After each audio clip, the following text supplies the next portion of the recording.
कमला कुच मण्डल हरि शीत कमला कुच मण्डल धृत कुण्डल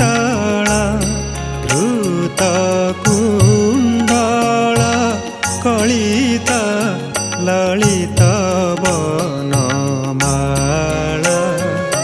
जय जय देव हरे हरे हरे जय जय देव हरे राधे कृष्ण हरि गोविंद गोपाल हरि वसुदेव बाल भजनंद दुलाल जय जय देव हरे हरे हरे जय जय देव हरे।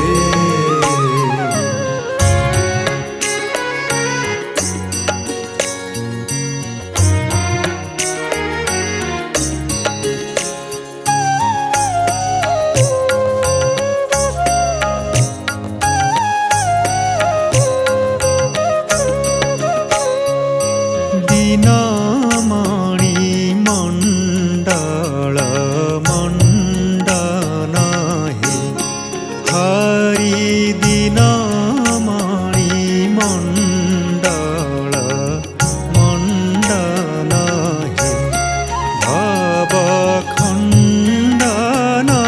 हे भवखण्डन मुनिजन हंस जय जय देव हरे हरे हरे जय जय देव हरे राधे कृष्ण हरि गोविंद गोपाल हरि वसुदेव बाल भजनंद दुलाल जय जय देव हरे हरे हरे जय जय देव हरे।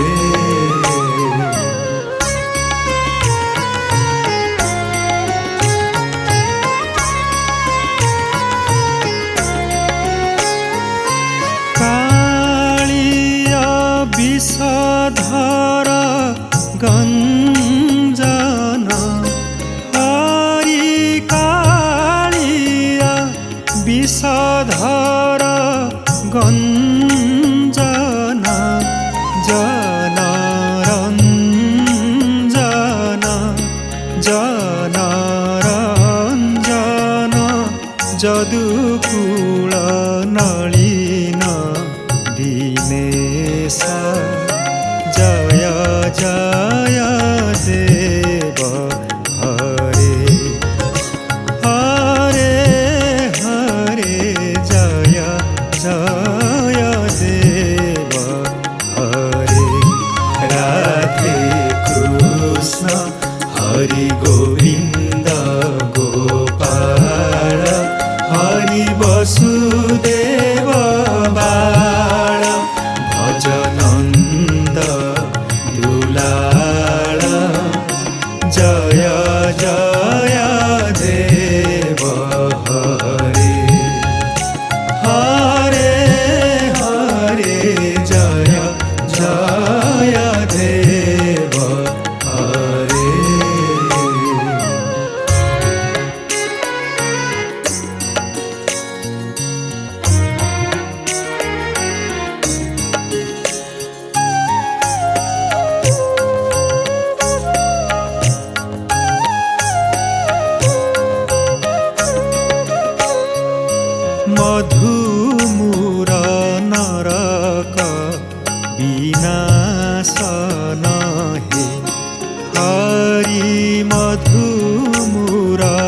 नरक विनाशन हे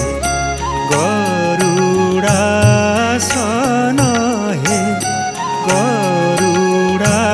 गरुडासन सुरकुल केळी निदान जय जय देव हरे हरे हरे जय जय देव हरे राधे कृष्ण हरि गोविंद गोपाल हरि वसुदेव बाल भज नंद दुलाल जय जय देव हरे हरे हरे जय जय देव हरे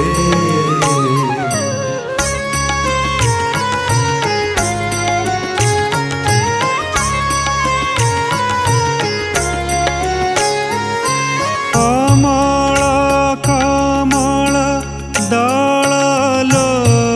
दललोचन हरि अमल कमल दललोचन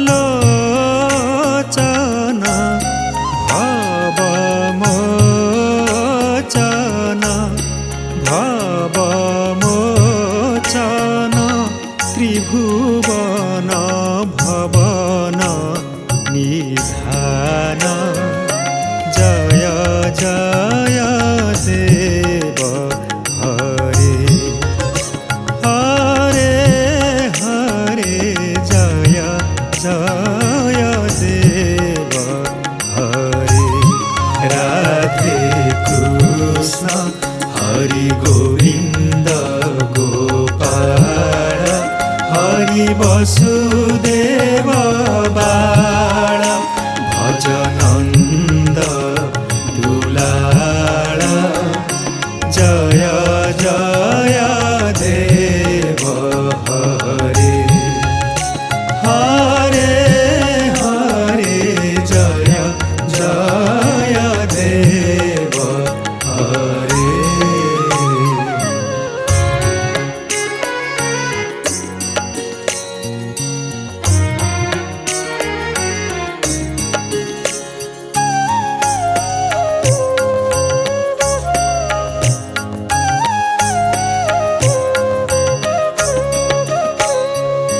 जनक सुता कृत भूषण हे हरि जनक सुता कृत भूषण हे जीत दूषण हे जीत दूषण समर समित दश कंठ जय जय देव हरे हरे हरे जय जय देव हरे राधे कृष्ण हरि गोविंद गोपाल हरि वसुदेव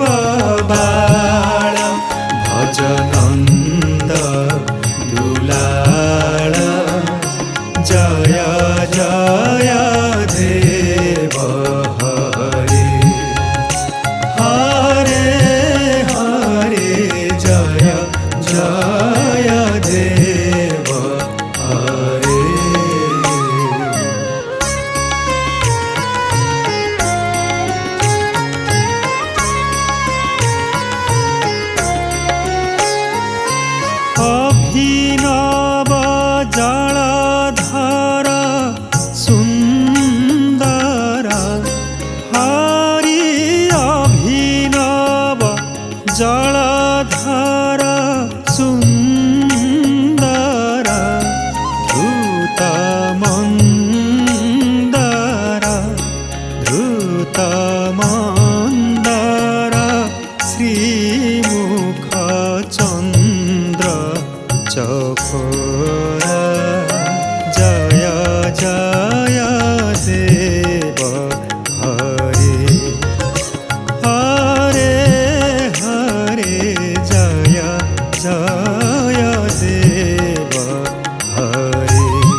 वसुदेव बाळ भजनन्द दुलाळ जय जय देव हरे हरे हरे जय जय देव हरे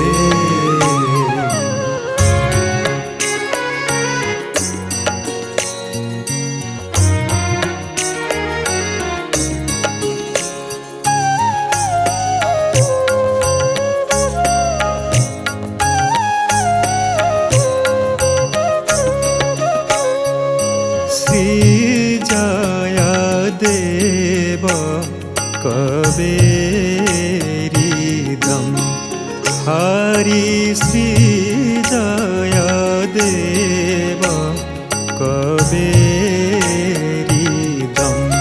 कुरुते मुदम मंगलमुज्ज्वल गीतम जय जय देव हरे हरे हरे जय जय देव हरे राधे कृष्ण हरि गोविंद गोपाल हरि वसुदेव बाळ भजनन्द दुलाळ जय जय देव हरे हरे हरे जय जय देव हरे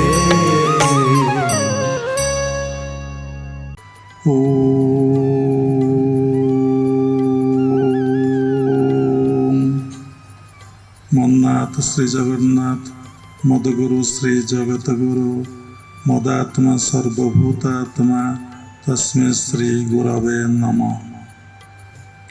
गुरु ब्रह्मा गुरु विष्णु गुरुदेव महेश्वर गुरु साक्षात परम ब्रह्म तस्मै श्री गुरवे नमः। नीलाचल निवासाय नित्याय परमात्मने बलभद्र सुभद्राभ्यां जगन्नाथाय ते नमः। क्रियायोग परंपरार समस्त गुरुमानक मु प्रणाम करुचे। विश्वर प्रत्येक संप्रदायर गुरुमानक मु प्रणाम करुचे। उपस्थित भगवत स्वरूपगण सबुरी भितरे जगन्नाथ को उपलब्धि करी मु प्रणाम करुचे। आज मे 10 तारिख 2026 मसीहा रविवार। आम मनरे किए दुख जंत्रणा कष्ट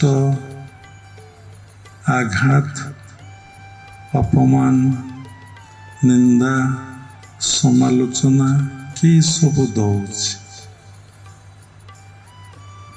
आम मन दुख कहीं रोच मन कहीं कष्ट भोगुच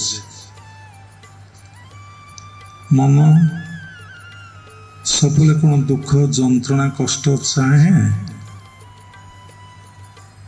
रियली मन चाहे आनंद सबले से आनंद पाइबा पाई चेष्टा करे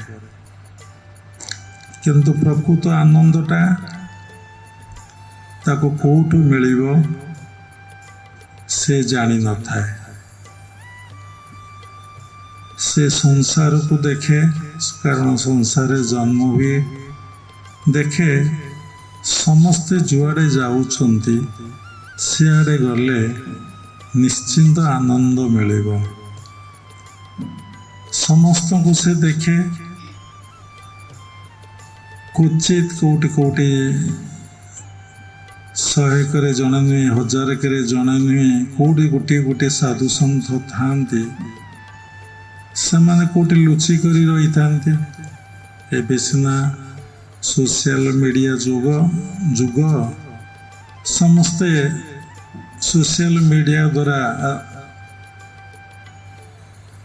ଲୋକମାନେ ତାଙ୍କୁ ଜାଣିପାରୁଛନ୍ତି, ଚିହ୍ନି ପାରୁଛନ୍ତି ଯେ ପ୍ରକୃତ ସାଧୁ, ପ୍ରକୃତ ସନ୍ଥ ସେ କୌଣସି ଜାଗାକୁ କେବେ ପ୍ରବଚନ ଦେବାକୁ ଯିବ ନାହିଁ। କାହିଁକି ନା ବର୍ତ୍ତମାନ ସୋସାଇଟିର ଯେଉଁ ଅବସ୍ଥା, ଲୋକମାନଙ୍କ ଭିତରେ ଯେଉଁ ତାମସିକ ବୃତ୍ତି ପ୍ରବଳ ମାତ୍ରାରେ ଦେଖା ଦେଉଛି, ଲୋକମାନେ ଯେଉଁ ଅଜ୍ଞାନତା ଭିତରେ ରହିଛନ୍ତି, ଅହଙ୍କାରରେ ରହିଛନ୍ତି, ଯାହାକୁ ରାକ୍ଷସ ବୃତ୍ତି କୁହାଯାଏ, ତାଙ୍କ ଭିତରେ ଦେଖା ଦେଇଛି ଘୋର କଳିଯୁଗ। ତେଣୁ କି ସତ୍ୟକୁ ଗ୍ରହଣ କରିବାକୁ, ସତ୍ୟରେ ପ୍ରତିଷ୍ଠିତ ହେବାକୁ, ସତ୍ୟକୁ ଉପଲବ୍ଧି ଅନୁଭବ କରିବାକୁ କାହାର ଇଚ୍ଛା, ଆଗ୍ରହ, ଶ୍ରଦ୍ଧା ନାହିଁ। ତେଣୁ ମଣିଷକୁ ପ୍ରକୃତ ଦୁଃଖ କିଏ ଦେଉଛି? ପତଞ୍ଜଳି ତାଙ୍କ ଯୋଗସୂତ୍ରରେ ଲେଖିଲେ, ଅବିଦ୍ୟା ଅସ୍ମିତା ରାଗ ଦେଶାଭିନିବେଶ ପଞ୍ଚ କ୍ଲେଶା। ତେଣୁ ମଣିଷକୁ ଅବିଦ୍ୟା, ଅସ୍ମିତା, ରାଗ, ଦେଶ, ଅଭିନିବେଶ ମଣିଷକୁ ଦୁଃଖ, ଯନ୍ତ୍ରଣା, କଷ୍ଟ ଦେଉଛି। ତେଣୁ ପ୍ରଥମ କିଏ ଦୁଃଖ ଦେଉଛି? ନା ଅବିଦ୍ୟାରୁ ହିଁ ଅସ୍ମିତା ଆସୁଛି, ରାଗ ଆସୁଛି, ଦେଶ ଆସୁଛି, ଅଭିନିବେଶ ହିଁ ଆସୁଛି ଅବିଦ୍ୟାରୁ। ଆପଣମାନଙ୍କ ଭିତରେ ଭାବନା ଆସୁଥିବ, ପ୍ରକୃତ ଅବିଦ୍ୟା କ'ଣ? ଆମେ ତ ପାଠ ପଢ଼ିଛୁ, ଆମର ଏକାଡେମିକାଲ କ୍ୱାଲିଫିକେସନ୍ ଏତେ, ପୋଷ୍ଟ ଗ୍ରାଜୁଏଟ୍ କରିଛୁ, ଏମ୍ଫିଲ୍ କରିଛୁ, PhD କରିଛୁ। ତେଣୁ ଅବିଦ୍ୟା ଆମ ଭିତରେ କ'ଣ ଅଛି? ଆପଣ ଦେଖନ୍ତୁ, ଏତେ ପାଠ ପଢ଼ିଛନ୍ତି କିନ୍ତୁ ଦୁଃଖ, ଯନ୍ତ୍ରଣା, କଷ୍ଟ କାହିଁକି ଆପଣଙ୍କ ମନରେ ରହୁଛି? ମନରେ କାହିଁକି ଆନନ୍ଦ ରହୁନାହିଁ? ମନ କାହିଁ ପ୍ରସନ୍ନ ହେଉନାହିଁ? ମନ କାହିଁ ସବୁବେଳେ ହସଖୁସ୍ ଭିତରେ କାହିଁକି ରହୁନାହିଁ? ଦୁଃଖ କାହିଁକି ଆସୁଛି? ବୁଦ୍ଧଦେବ ଭଗବତ ପ୍ରାପ୍ତି ପାଇଁ ଜଙ୍ଗଲକୁ ଯାଇନଥିଲେ। ବୁଦ୍ଧଦେବ ଯାଇଥିଲେ, ଲୋକ କ'ଣ ପାଇଁକି ଦୁଃଖ ଭୋଗୁଛି ସଂସାରରେ, କ'ଣ ପାଇଁ କଷ୍ଟ ଭୋଗୁଛି? ସେ କହିଥିଲେ, କାମନାର ବିନାଶରେ ଦୁଃଖର ବିନାଶ। ସମସ୍ତେ ଜାଣିଛ, ଶୁଣିଛ, ପଢ଼ିଛ। କାମନାଟା କେମିତି ବିନାଶ ହେବ, ଅଟୋମେଟିକ୍ ଦୁଃଖର ବିନାଶ ହେବ। ସେ କଥା ବୁଦ୍ଧଦେବ ତିନିଟା ଟେକ୍ନିକରେ ରଖିଦେଲେ। ଏହାକୁ ପ୍ରାକ୍ଟିସ୍ କଲେ, ଏହାକୁ ଅଭ୍ୟାସ କଲେ, ତମର କ'ଣ ହେବ ନା କାମନାଟା ନାଶ ହେଇଯିବ, ତମର ଦୁଃଖ ଆଉ ରହିବ ନାହିଁ। କ୍ରିୟାଯୋଗ ପରମ୍ପରାରେ ଫାଷ୍ଟ କ୍ରିୟାରେ ଯେଉଁ ଟେକ୍ନିକ୍ ଦିଆହେଇଛି, ଯଦି ସେଇ ଟେକ୍ନିକ୍କୁ ଆପଣଙ୍କର ଶ୍ରଦ୍ଧାର ସହିତ, ବିଶ୍ୱାସର ସହିତ, ନିଷ୍ଠାର ସହିତ ପ୍ରତ୍ୟହ ଯେମିତି 3 ଥର ଖାଉଛନ୍ତି, 4 ଥର ଖାଉଛନ୍ତି, ସନ୍ଧ୍ୟାବେଳେ ଚାହା ଜଳଖିଆ ଟିକେ ଖାଉଛନ୍ତି, ସେଇଭଳି ଯଦି ଅନେକ ଥର ବସିକି ଅଭ୍ୟାସ କରିବେ, ଅଭ୍ୟାସରେ କେବେ ବନ୍ଦ କରିବେ ନାହିଁ। ଆଗ ଶ୍ରଦ୍ଧା ରଖିବେ,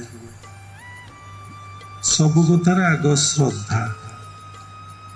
ନା ମୋ ଗୁରୁଦେବ କହିଛନ୍ତି, ମୁଁ ଦୀକ୍ଷା ଗ୍ରହଣ କରିଛି, ମୁଁ ଗୁରୁଦେବଙ୍କର ସନ୍ତାନ, ତେଣୁ ମୁଁ ଗୁରୁଦେବଙ୍କ ଉପଦେଶକୁ ଅକ୍ଷରେ ଅକ୍ଷରେ ପାଳନ କରିବି। ମୋତେ ସନ୍ଧ୍ୟା ହେଲା କି ବ୍ରାହ୍ମ ମୁହୂର୍ତ୍ତ ହେଲା କି ରାତି ନିଶାର୍ଦ୍ଧରେ ନିଦ ଭାଙ୍ଗିଗଲା, ମୁଁ ବସିକି ସାଧନା କରିବି। ଯଦି ପ୍ରତ୍ୟେକ କର୍ମର ଫଳ ଆମକୁ ପ୍ରାପ୍ତି ହୁଏ, ସେଇଭଳି ଭଗବାନଙ୍କୁ ଜପ ଧ୍ୟାନ କଲେ, ଚିନ୍ତନ କଲେ ଆମକୁ ସବୁ କିଛି ଭଗବତ ଜିନିଷ ପ୍ରାପ୍ତି ହୁଏ, ତା ସାଙ୍ଗରେ ଭୌତିକ ଜିନିଷ ମଧ୍ୟ ପ୍ରାପ୍ତି ହୁଏ। ପରମାର୍ଥ ଆସିଲେ ଅର୍ଥ ଆସେ।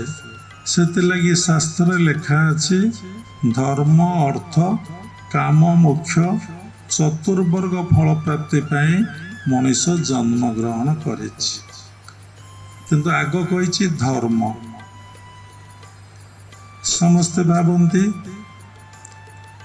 ଧର୍ମଟା କାହାକୁ ଦାନ କରିବା, କାହାକୁ ସେବା କରିବା, କାହାକୁ ଖାଇବାକୁ ଦେବା, କାହାକୁ ବସ୍ତ୍ର ଦେବା, କାହାକୁ ପାଠ ପଢ଼େଇବା, କାହାର କିଛି ସାହାଯ୍ୟ ସହଯୋଗ କରିଦେବା, ଏଇଟା ହିଁ ଧର୍ମ।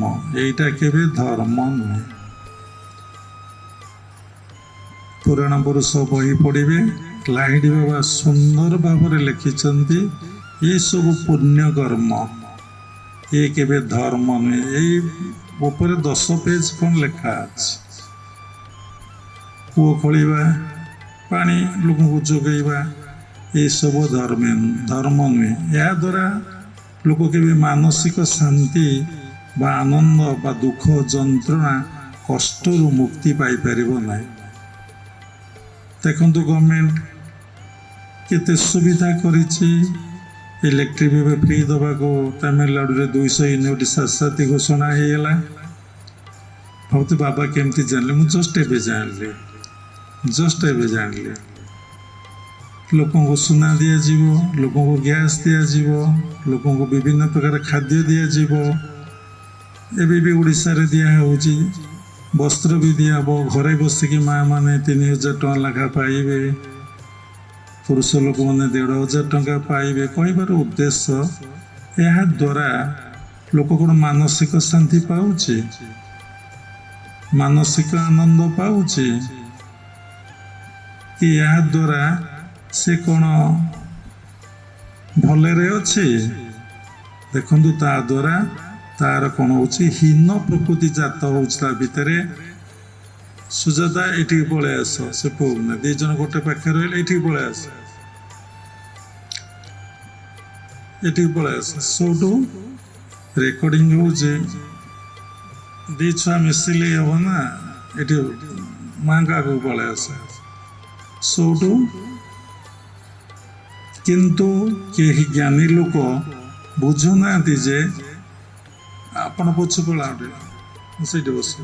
ପରାବିଦ୍ୟା ଗୋଟେ ଅପରାବିଦ୍ୟା। ଲୋକ ଯେପର୍ଯ୍ୟନ୍ତ ଅପରାବିଦ୍ୟାର ଅଧିକାରୀ ହେଇଛି ତାର ଦୁଃଖ ଯନ୍ତ୍ରଣା କଷ୍ଟ ଯିବ ନାହିଁ, କେବେ ଯିବ ନାହିଁ। ଆପଣ ଭାବୁଥିବେ ଅପରାବିଦ୍ୟା କ'ଣ, ପରାବିଦ୍ୟା କ'ଣ? କ୍ରିୟା ଯୋଗ ପରମ୍ପରାରେ କୁହାଯାଇଛି କ୍ରିୟା କରି କରି ଚାଲ। ଯେତେ ଟେକ୍ନିକ୍ ଅଭ୍ୟାସ କରୁଛ ସେଗୁଡ଼ିକ ସବୁ ହେଉଛି କ୍ରିୟା, ସେଗୁଡ଼ା ଧ୍ୟାନ ନୁହେଁ। ଆପଣ କହୁଛନ୍ତି କ'ଣ ନା ମୁଁ ଧ୍ୟାନ କରୁଛି। ସମସ୍ତେ କହିବ ଆମେ କ୍ରିୟା ଅଭ୍ୟାସ କରୁଛୁ, ଆମେ ଧ୍ୟାନ କରୁନୁ। ଧ୍ୟାନ ସ୍ୱତଃ ହୁଏ। କ୍ରିୟାର ରେଜଲ୍ଟ ହିଁ ପରା, କ୍ରିୟାର ପରଟା ହିଁ ପରା। ପରା ଅର୍ଥ ଶୂନ୍ୟ ଅବସ୍ଥା।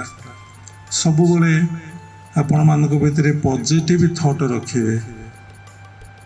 କେତେବେଳେ ନେଗେଟିଭ୍ ଥଟ୍ସ ଆପଣ ମନ ଭିତରେ ନ ରହୁ। କ'ଣ ନା ମୁଁ ସାଧନା କରୁଛି, ମୋ ମନ ଧୀରେ ଧୀରେ ଶାନ୍ତ ହେଉଛି, ମୁଁ ମନର ଏକାଗ୍ରତା ମୋର ଧୀରେ ଧୀରେ ବଢ଼ୁଛି, ମୋର ଗୁରୁ ଭଗବାନଙ୍କ ପ୍ରତି ମନରେ ଶ୍ରଦ୍ଧା ଭକ୍ତି ଆସୁଛି ଏବଂ ମୁଁ ସମସ୍ତଙ୍କୁ ଧୀରେ ଧୀରେ ଭଲ ପାଇ ବସୁଛି। କାହିଁକି ନା ମୋ ଗୁରୁଦେବ କହିଛନ୍ତି ସବୁରି ଭିତରେ ଆତ୍ମା। ଆଖି ଖୋଲିକି ବସ, ଆଖି କେହି ବନ୍ଦ କରି ବସ ନାହିଁ। ସବୁରି ଭିତରେ ଆତ୍ମା। ତେଣୁ ତୁମେ ଏଇ ପଜିଟିଭ୍ ଥଟ୍ ରହିବ। ଯେଭଳି ଦୃଷ୍ଟି ସେଇଭଳି ସୃଷ୍ଟି। ବାରମ୍ବାର ଶୁଣୁଛନ୍ତି as you think so you become. ଆମେ ଯାହା ଭାବୁଛେ ତାହା ହେଇଯିବା। ଆପଣ ଭାବିବେ ମୋର ସାଧନା ହେଉନାହିଁ, ମୋର ଧ୍ୟାନ ହେଉନାହିଁ, ମୋର ଏକାଗ୍ରତା ଆସୁନାହିଁ ଏବଂ ମୋର ଚଞ୍ଚଳତା ବଢ଼ୁଛି, ମୋତେ ଭଲ ଲାଗୁନାହିଁ। ଆପଣ ଯଦି ସବୁବେଳେ ଏଇ ଭାବନାରେ ଭାବିବେ, ମୋ ମନରେ ନକାରାତ୍ମକ ଚିନ୍ତା ଗୁଡ଼ାକ ଆସୁଛି, ଯଦି ଆପଣ ଏଇ ବିଷୟ ବାରମ୍ବାର ଭାବିବେ, ଆପଣ ଦେଖିବେ ଆପଣ ଭିତରେ ସାଧନା ଆଉ ହବ ନାହିଁ, କେବେ ସାଧନା ହବ ନାହିଁ। ଆପଣ ସବୁବେଳେ ପଜିଟିଭ ଥଟ୍ସ, ପଜିଟିଭ ଥିଙ୍କରେ ଆପଣ ରହିବେ। ଏ କଥା ଗୁରୁଦେବ ସବୁବେଳେ କହୁଥିଲେ। ତୁମେ ଭାବ, ତୁମେ ଚିନ୍ତା କର, ମୋର ସବୁ ହଉଛି। ଆଉ ଭଗବାନ ମୋତେ ଆଶୀର୍ବାଦ କୃପା କରୁଛନ୍ତି।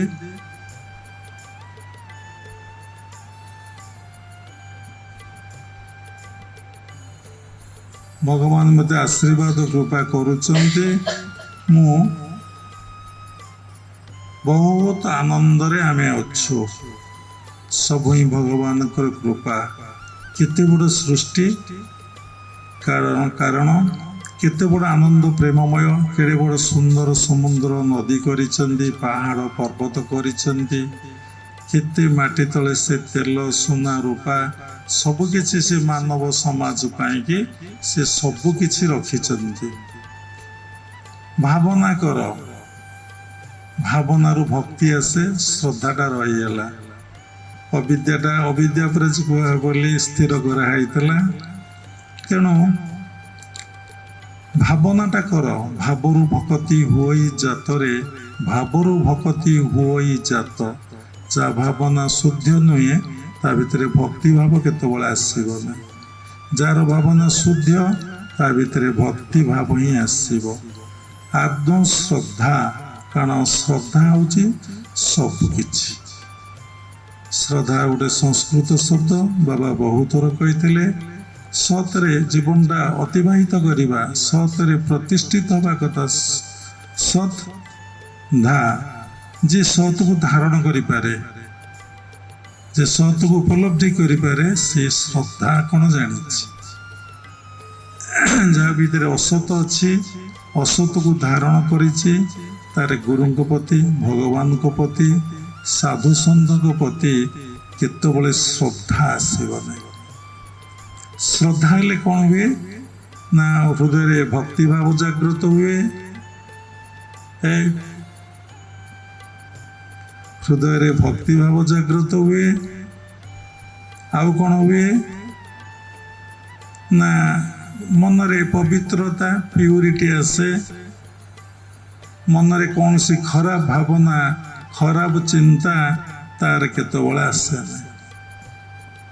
ତେଣୁ ମନରେ ପ୍ରଶ୍ନ ଉଠିବ, ଜଣଙ୍କର କାହିଁକି ଶ୍ରଦ୍ଧା ଆସୁଛି, ଆଉ ଜଣଙ୍କର କାହିଁ ଶ୍ରଦ୍ଧା ଆସୁନାହିଁ।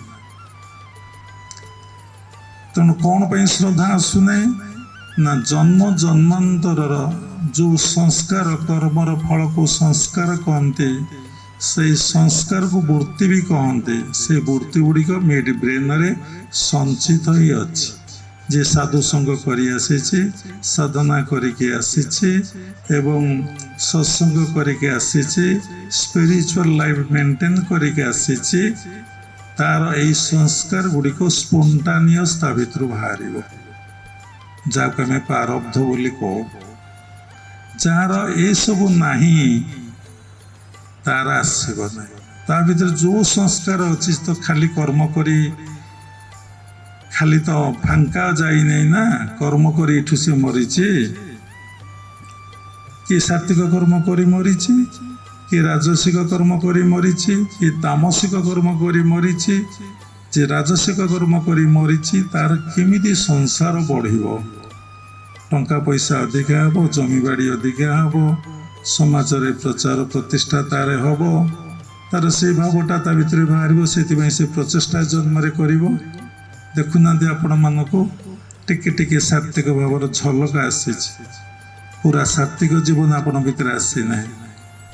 ସାତ୍ଵିକ ଜୀବନ ଆପଣ ଭିତରେ ଆସିଲେ ଆପଣଙ୍କ ଦିନଚର୍ଯ୍ୟାର ସମ୍ପୂର୍ଣ୍ଣ ପରିବର୍ତ୍ତନ ହେଇଯିବ।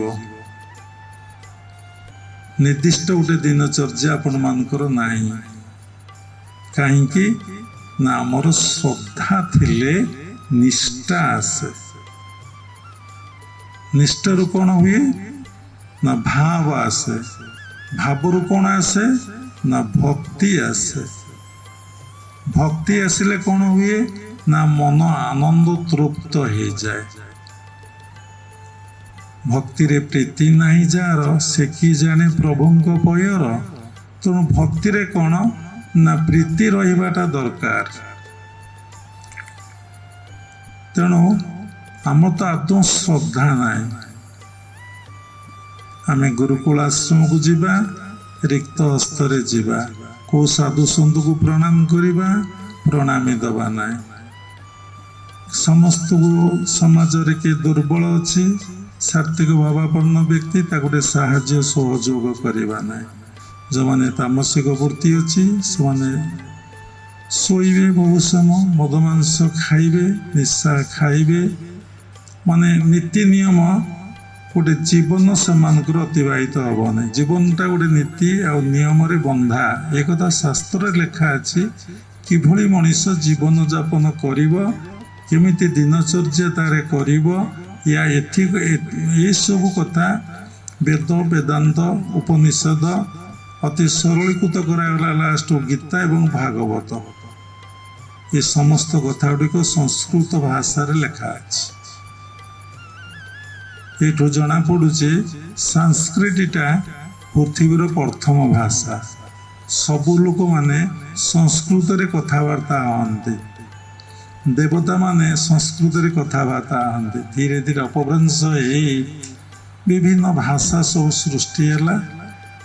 ସେ ବିଷୟରେ କିଛି ଜାଣିବା ଦରକାର ନାହିଁ। ଗୋଟିଏ କଥା ମୋର ଫାଷ୍ଟ କ୍ୱେଶ୍ଚିନ୍, ମଣିଷ ମନରୁ ଦୁଃଖ, ଯନ୍ତ୍ରଣା, କଷ୍ଟ କେମିତି ଯିବ? ସେଥିଲାଗି ବୁଦ୍ଧଦେବ ଗଲେ, ସେଥିଲାଗି ସତ୍ସଙ୍ଗ ହେଉଛି, ସେଥିଲାଗି ଧ୍ୟାନ ଶିକ୍ଷା ହେଉଛି, ସେଥିଲାଗି ସାଧୁମାନେ ବିଭିନ୍ନ କ୍ୟାମ୍ପ କରୁଛନ୍ତି, ସାତ୍ତ୍ୱିକ ଜୀବନ କାଟିବା ପାଇଁ ଉପଦେଶ ଦେଉଛନ୍ତି, ସେଥିପାଇଁ ପ୍ରବଚନର କାର୍ଯ୍ୟକ୍ରମ ଚାଲିଛି। କାଳକ୍ରମେ କ'ଣ ହେଇଛି ନା ପ୍ରକୃତ ସତ୍ୟଟା ସବୁ ଜାଗାରେ ଯେମିତି ଲୁଚିକି ରହିଯାଉଛି।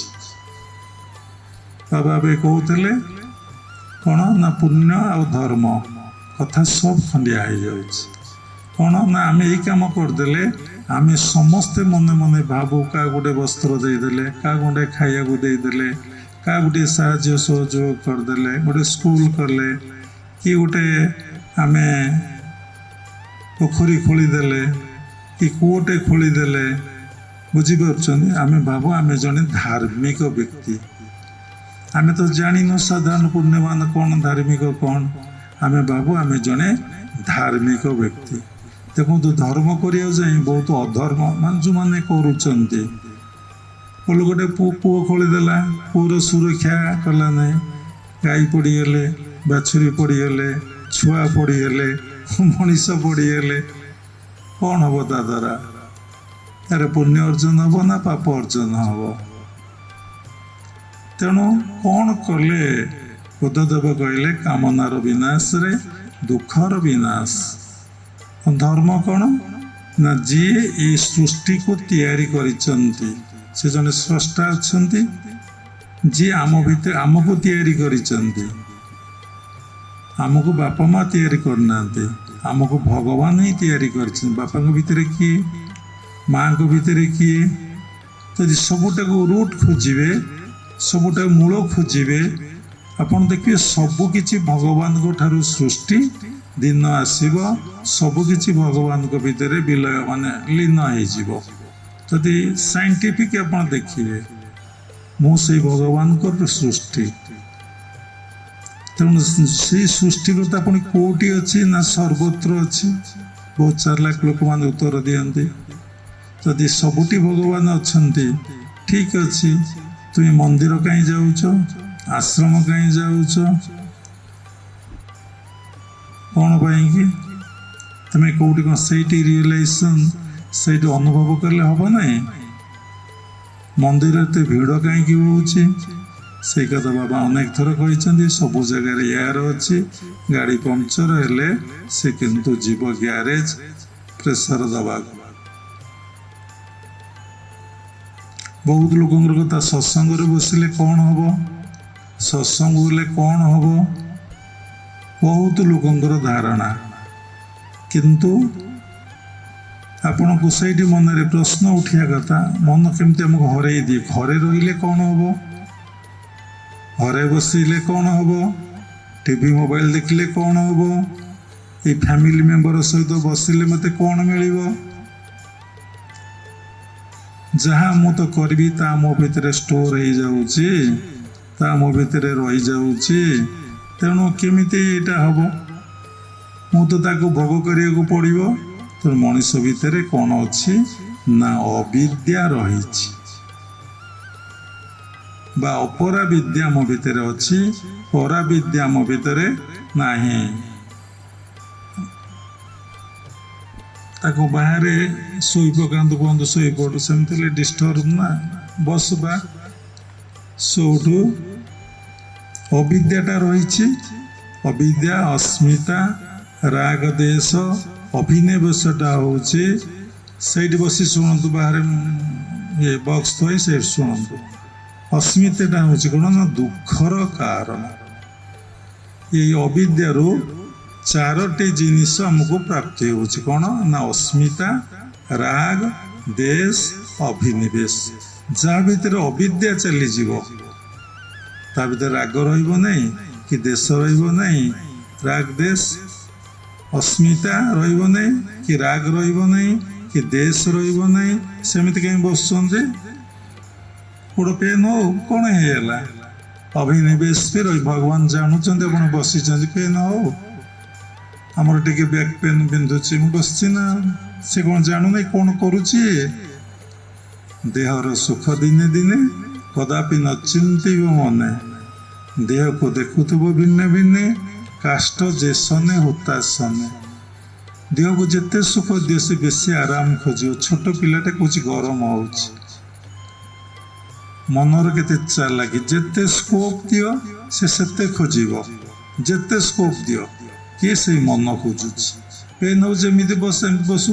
ଯଦି ଭଗବାନ କଥା ମୁଁ ଶୁଣିକରି ବସିଛି, ଶ୍ରବଣ କରିବା ପାଇଁ ବସିଛି, ଯଦି ଯନ୍ତ୍ରଣା ହେଲା ହଉ। ସଂସାରର ଏତେ ଦୁଃଖ ଯନ୍ତ୍ରଣା, କଷ୍ଟ ସହୁଛି, ସ୍ତ୍ରୀର ଯନ୍ତ୍ରଣା, ପିଲାପିଲିଙ୍କର ଯନ୍ତ୍ରଣା, ଜ୍ଞାତି କୁଟୁମ୍ବର କେତେ କ୍ରିଟିସାଇଜ କମେଣ୍ଟ, ସେ ସେତେବେଳେ ତ ମନ କହୁନି ୟାକୁ ସବୁ ଛାଡ଼ି ଦେଇ ମୁଁ ସାଧୁ ହେଇଛି, କେହି ଯୋଉଠି ନଥିବେ ମୁଁ ସେଇଠି ରହିବି, କେବଳ ଆନନ୍ଦ ପାଇବି। ସେତେବେଳକୁ ପୁରା ଯୋଦ୍ଧା, ସେତେବେଳକୁ ସେ ବଡ଼ ଫାଇଟରକୁ ଠିକ୍ ହବ, ଗୋଟେ ଫାଇଟ୍ କରିବା ବ୍ୟକ୍ତି। ସେତେବେଳକୁ ତା ପାଖରେ ବହୁତ ଅସ୍ତ୍ର ଶସ୍ତ୍ର ଅଛି, ବୁଦ୍ଧି ପ୍ରୟୋଗ କରୁଛି, ବୁଦ୍ଧି ବୃତ୍ତି ସେ କରୁଛି ନା। ସେଥିପାଇଁ ଟଙ୍କା ଖର୍ଚ୍ଚ କରି ଓକିଲ ପାଖକୁ ପଳେଇବ, ପୁଲିସ ପାଖକୁ ପଳେଇବ, ଜଜ୍ ପାଖକୁ, କୋର୍ଟକୁ ପଳେଇବ, ନହେଲେ ଭଲ ଦାଦା ଗୁଣ୍ଡକୁ ଆଣିକି ପଇସା ଦେଇକି କ'ଣ କହନ୍ତି ସୁପାରି କିଲର 30-40 ଲକ୍ଷ ଦେଲେ ମର୍ଡର କରିଦେବ। ସେତେବେଳେ ସେ ଫାଇଟ୍ ମାନେ ଯୋଦ୍ଧା, ଗ୍ରେଟ୍ ଫାଇଟର। ଯେମିତି ଭଗବାନଙ୍କ କଥା କହିବ ତା ଡଙ୍କ ତ ଭାଙ୍ଗି ପଡ଼ିବ। ଥରେ ଡି ପିଲା ମାନେ ଭାବୁନାହାନ୍ତି ମୁଁ ବଞ୍ଚିବି, ମୁଁ ଦିନେ ମରିଯିବି, ମନରେ କେମିତି ବୈରାଗ୍ୟ ଆସିବ, ମନ କେମିତି ଶାନ୍ତ ସ୍ଥିର ହବ। ଆର ଏପିସୋଡରେ ବାବା କହୁଥିଲେ ସବୁବେଳେ ଚିନ୍ତା କର ମୁଁ ମରିଯିବି, ମୁଁ ମରିଯିବି, ମୁଁ ମରିଯିବି। ଦେଖ ପିଲାଦିନରୁ ଆମେ କଥା ଭାବୁଥିଲୁ, ଜଣେ ମହାନ ସନ୍ଥ ସହିତ ମିଶିଥିଲୁ, ସେ କହୁଥିଲେ ମୋର ଏଇ ଭାବନା ପିଲାଦିନରୁ। ଆମେ କହିଲେ ଆରେ ଆମେ ତ ଏଇ ଭାବନା ପିଲାଦିନରୁ। ତେଣୁ ମଣିଷ ଅବିଦ୍ୟାରେ ରହିବାରୁ ଏଇସବୁ ଦୁଃଖ ଯନ୍ତ୍ରଣା କଷ୍ଟ ଭୋଗୁଛି। କ'ଣ ସେ ଅବିଦ୍ୟାଟା ସାରଦେବା 2.5 ବର୍ଷ ହେଲା ଲଗେଇ ଆଜି କହିବା ପାଇଁ ଆମେ ଚିନ୍ତା କଲୁ। ଅବିଦ୍ୟା ବୋଇଲେ ନିଜକୁ ନ ଚିହ୍ନିମା, ନିଜକୁ ନ ଜାଣିମା, ନିଜ ବିଷୟରେ ଜ୍ଞାନ ଲାଭ ନ କରିବା। ମୁଁ କିଏ, କେଉଁଠି ଥିଲେ, କେଉଁଠାକୁ ଆସିଛି, କେଉଁଠାକୁ ଯିବି, କାହିଁକି ମୁଁ ଆସିଛି, ସେଇଟା ତ ବଡ଼ କଥା। ନିଜକୁ ଚିହ୍ନିମାଟା ନ ଚିହ୍ନିମାଟା ହେଉଛି ଅବିଦ୍ୟା। ନିଜକୁ ଚିହ୍ନିମା ଜାଣିମାଟା ହେଉଛି କ'ଣ ବିଦ୍ୟା। ନିଜକୁ ଚିହ୍ନିମା ଏବଂ ଜାଣିମା। ପ୍ରକୃତରେ ଆପଣମାନେ କ'ଣ ନିଜକୁ ଚିହ୍ନିଛନ୍ତି, ନିଜକୁ ଜାଣିଛନ୍ତି? ଆପଣ ଯେତିକି ନିଜକୁ ଚିହ୍ନିଛନ୍ତି, ମୁଁ ଅମକ ପିତାଙ୍କର ସନ୍ତାନ, କି ଅମକ ବାପାର ମୁଁ ପୁଅ କି ଝିଅ ମୋର ଶିକ୍ଷାଗତ ଯୋଗ୍ୟତା ଏତିକି, ମୋ ସ୍ତ୍ରୀ ସ୍ତ୍ରୀ କହୁଛି ମୋ ସ୍ୱାମୀ ଏ ମୋର ପୁଅ, ଏ ମୋର ଝିଅ, ଏ ମୋର ଘର, ଏ ମୋର ଦ୍ୱାର, ଏ ମୋର ବନ୍ଧୁବାନ୍ଧବ ସାଙ୍ଗସାଥି ସମସ୍ତେ କହୁଛନ୍ତି। ତା ଆପଣ କ'ଣ କରୁଛି ନା ଦୁଃଖ ଦେଉଛି। ଯେତେବେଳେ ଆପଣ ନିଜକୁ ଚିହ୍ନିବେ ସେତେବେଳେ ଆପଣ ଦେଖିବେ କ'ଣ ଚିହ୍ନିବେ ନା ଶାସ୍ତ୍ର ଅଧ୍ୟୟନ କରିବେ, ଗୀତାକୁ ପଢ଼ିବେ, ଭାଗବତକୁ ପଢ଼ିବେ। ଭଗବତ ଗୀତାରେ ଲେଖା ହେଇଛି 15 ଅଧ୍ୟାୟ ପୁରୁଷୋତ୍ତମ ଯୁଗରେ ମହିମାଂସ ଜୀବଲୋକ ଜୀବଭୂତ ସନାତନ ମନ ଷଷ୍ଠେନ୍ଦ୍ରାଣୀ ପ୍ରକୃତି ସ୍ଥାନେ କର୍ଷତି।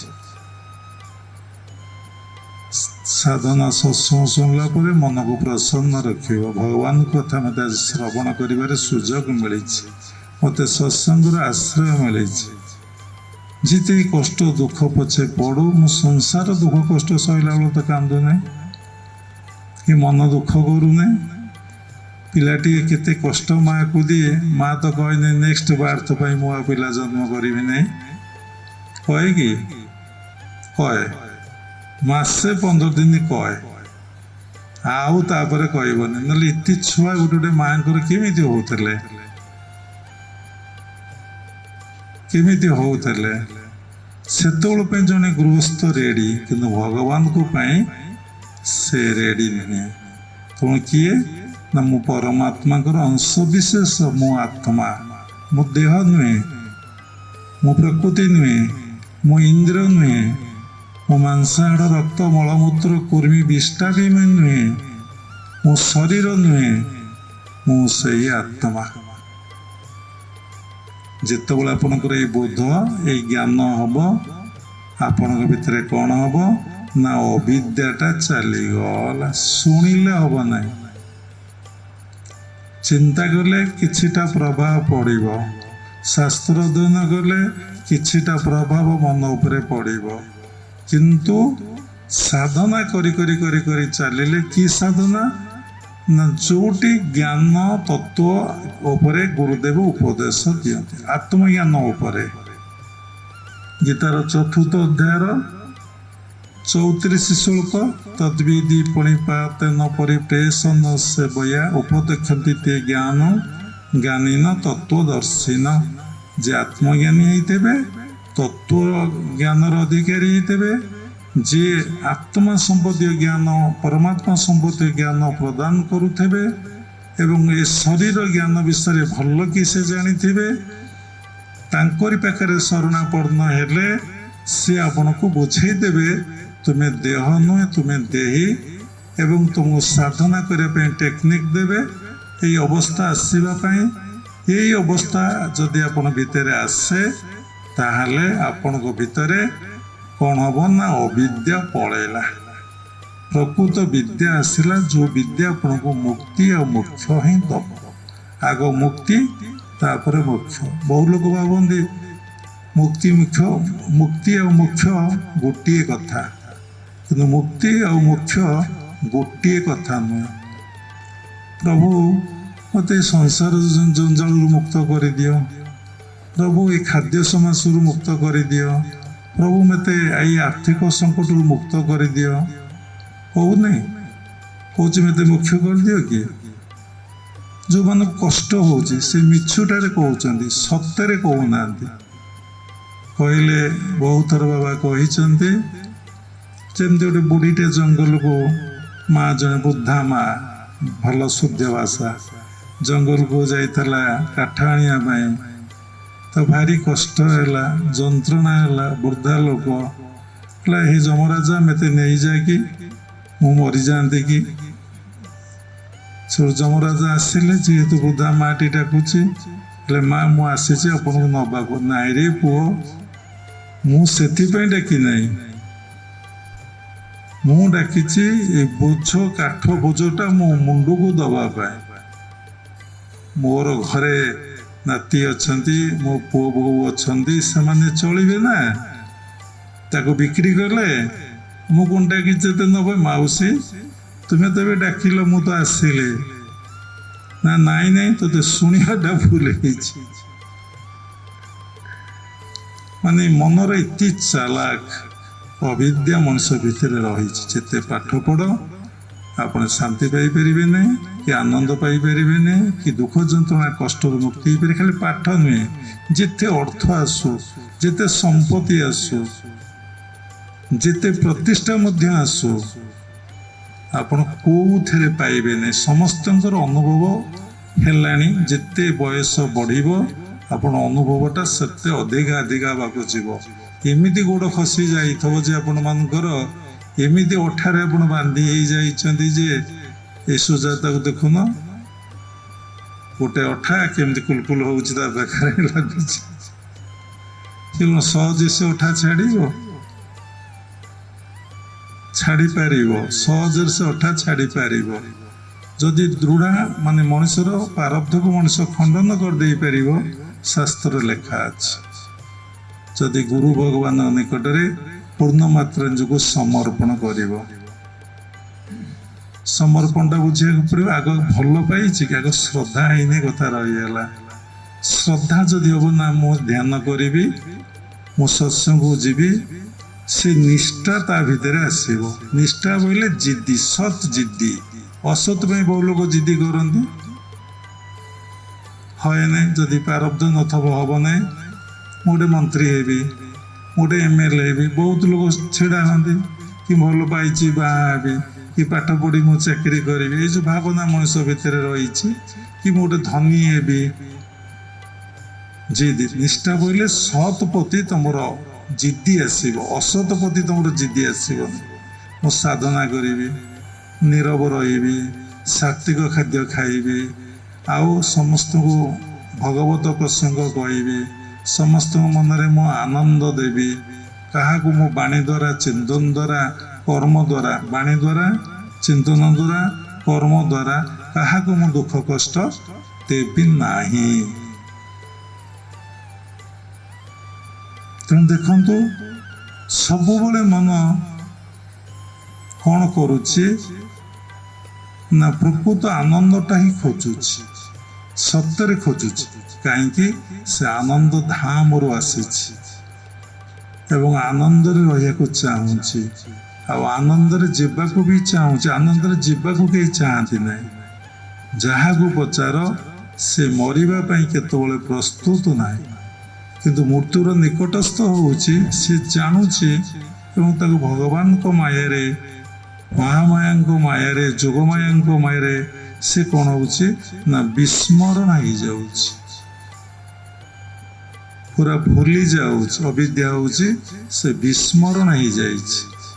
ଅବିଦ୍ୟାର ଅର୍ଥ ସେ ଭୁଲି ଯାଇଛି, ତାର ସ୍ମୃତି ଆଉ ଜାଗ୍ରତ ହଉନାହିଁ ଯେ ମୁଁ ସେଇ ଆତ୍ମା ବୋଲି।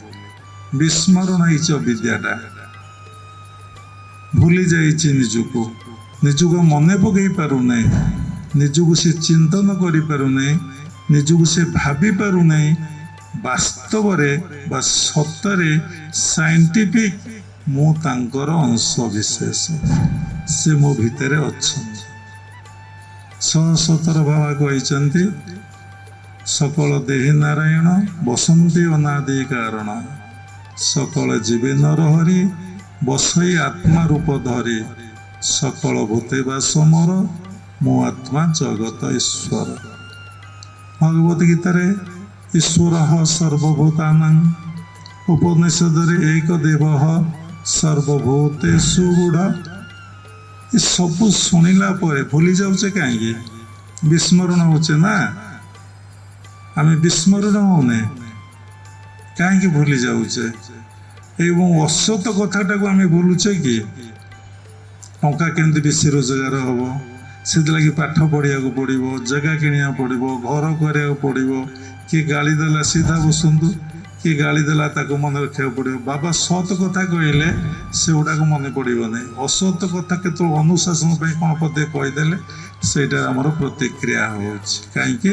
ଆମ ଭିତରେ ଅବିଦ୍ୟା ଅଛି, ଆମ ଭିତରେ ଜ୍ଞାନ ଆସିନାହିଁ। ଆମେ ଅବିଦ୍ୟା ପାଇଁ ଗୋଟେ ବଡ଼ ବଡ଼ ଯୋଦ୍ଧା, ବିଦ୍ୟା ପାଇଁ ଆମେ ଯୋଦ୍ଧା ନୁହଁ। କାହିଁକି ନା ସେଠି ଶାନ୍ତି ଲାଗିବ, ଆନନ୍ଦ ଲାଗିବ, କିନ୍ତୁ କେତେ ଗୋଟେ ଜିନିଷକୁ ନିବୃତ୍ତି କରିବାକୁ ପଡ଼ିବ। କିଏ ଘଣ୍ଟାଟେ ବସିବ, କାହିଁକି ଲୋକ ସତ୍ସଙ୍ଗ ଆସୁନାହାନ୍ତି, କିଏ ତଳେ ବସିବ। ଏବେ ଆପଣ ଦେଖନ୍ତୁ ସବୁ ଯୋଗ କ୍ଲାସ୍ ମାନଙ୍କରେ ସତ୍ସଙ୍ଗ ସଭାରେ ମ୍ୟାକ୍ସିମମ୍ ଜାଗାରେ ଚେୟାର ପଡ଼ିଲାଣି। ଭାରତୀୟମାନେ ଚେୟାରରେ ବସିବେ, ଓଡ଼ିଶା ଲୋକମାନେ ସେ ଭାରତ ଭିତରେ ତ ଓଡ଼ିଶା ରହିଲା, ସେମାନେ ଚେୟାରରେ ବସିବେ। ଆମେ ଆଖି ଦେଖିଛି ତଳେ ବସି ପ୍ରଜାପିତା ବ୍ରହ୍ମକୁମାରୀ ମାଉଣ୍ଟ ଆବୁ ଆମେ ଯାଇଥିଲୁ, ମେଡିଟେସନାଲରେ 18,000 20,000 ଚେୟାର ପଡ଼ିଛି। ଧ୍ୟାନ ମନ୍ଦିରରେ ଗଲାବେଳକୁ ଚେୟାର ପଡ଼ିଛି। ଯୋଗଦା ସୋସାଇଟି ସତ୍ସଙ୍ଗ ଯାଇଥିଲୁ ରାଣୀକ୍ଷେତ, ସେଠି ଗଲାକୁ ମେଡିଟେସନାଲରେ ଚେୟାରରେ ବସି ଧ୍ୟାନ କରୁଛନ୍ତି। ଯେତେବେଳେ ଶରୀରକୁ ଆରାମ ଦିଆଯିବ, ଭୋଗ ଦିଆଯିବ, ମନ ଯେତେବେଳେ ଆରାମ ଖୋଜିବ, ଭୋଗ ଖୋଜିବ, ସୁଖ ଖୋଜିବ, ସେ କେବେ ସାଧନା କରିପାରିବ? ଯଦି ଭୌତିକ ଜଗତର ସମ୍ପଦଟେ ପାଇବା ପାଇଁ 10 ବର୍ଷ ପାଠ ପଢ଼ିଲେ ଗୋଟିଏ ସାର୍ଟିଫିକେଟ୍ ମିଳିବ। ସେ ସାର୍ଟିଫିକେଟ୍ଟା କ'ଣ ନା ମୁଁ ମାଟ୍ରିକ ନା 10th କ୍ଲାସ୍ ପାସ୍ କଲି। ପାଠ ବଦଳେଇଲାଣି, ଆମ ବେଳେ ଥିଲା ନା ମାଟ୍ରିକ। 11 ବର୍ଷ ପଢ଼ିଲା ପରେ ସାର୍ ବସୁଛନ୍ତି, ହସୁଛନ୍ତି, ବାବା କଥା କହିପାରୁନାହାନ୍ତି। ଏବେ 10th କ୍ଲାସ୍ର ମିଳିବ, ତାପରେ +2, ତାପରେ +3, ତାପରେ PG, ସାର୍ଟିଫିକେଟ୍ ଖଣ୍ଡେ ଖଣ୍ଡେ ମିଳିବ।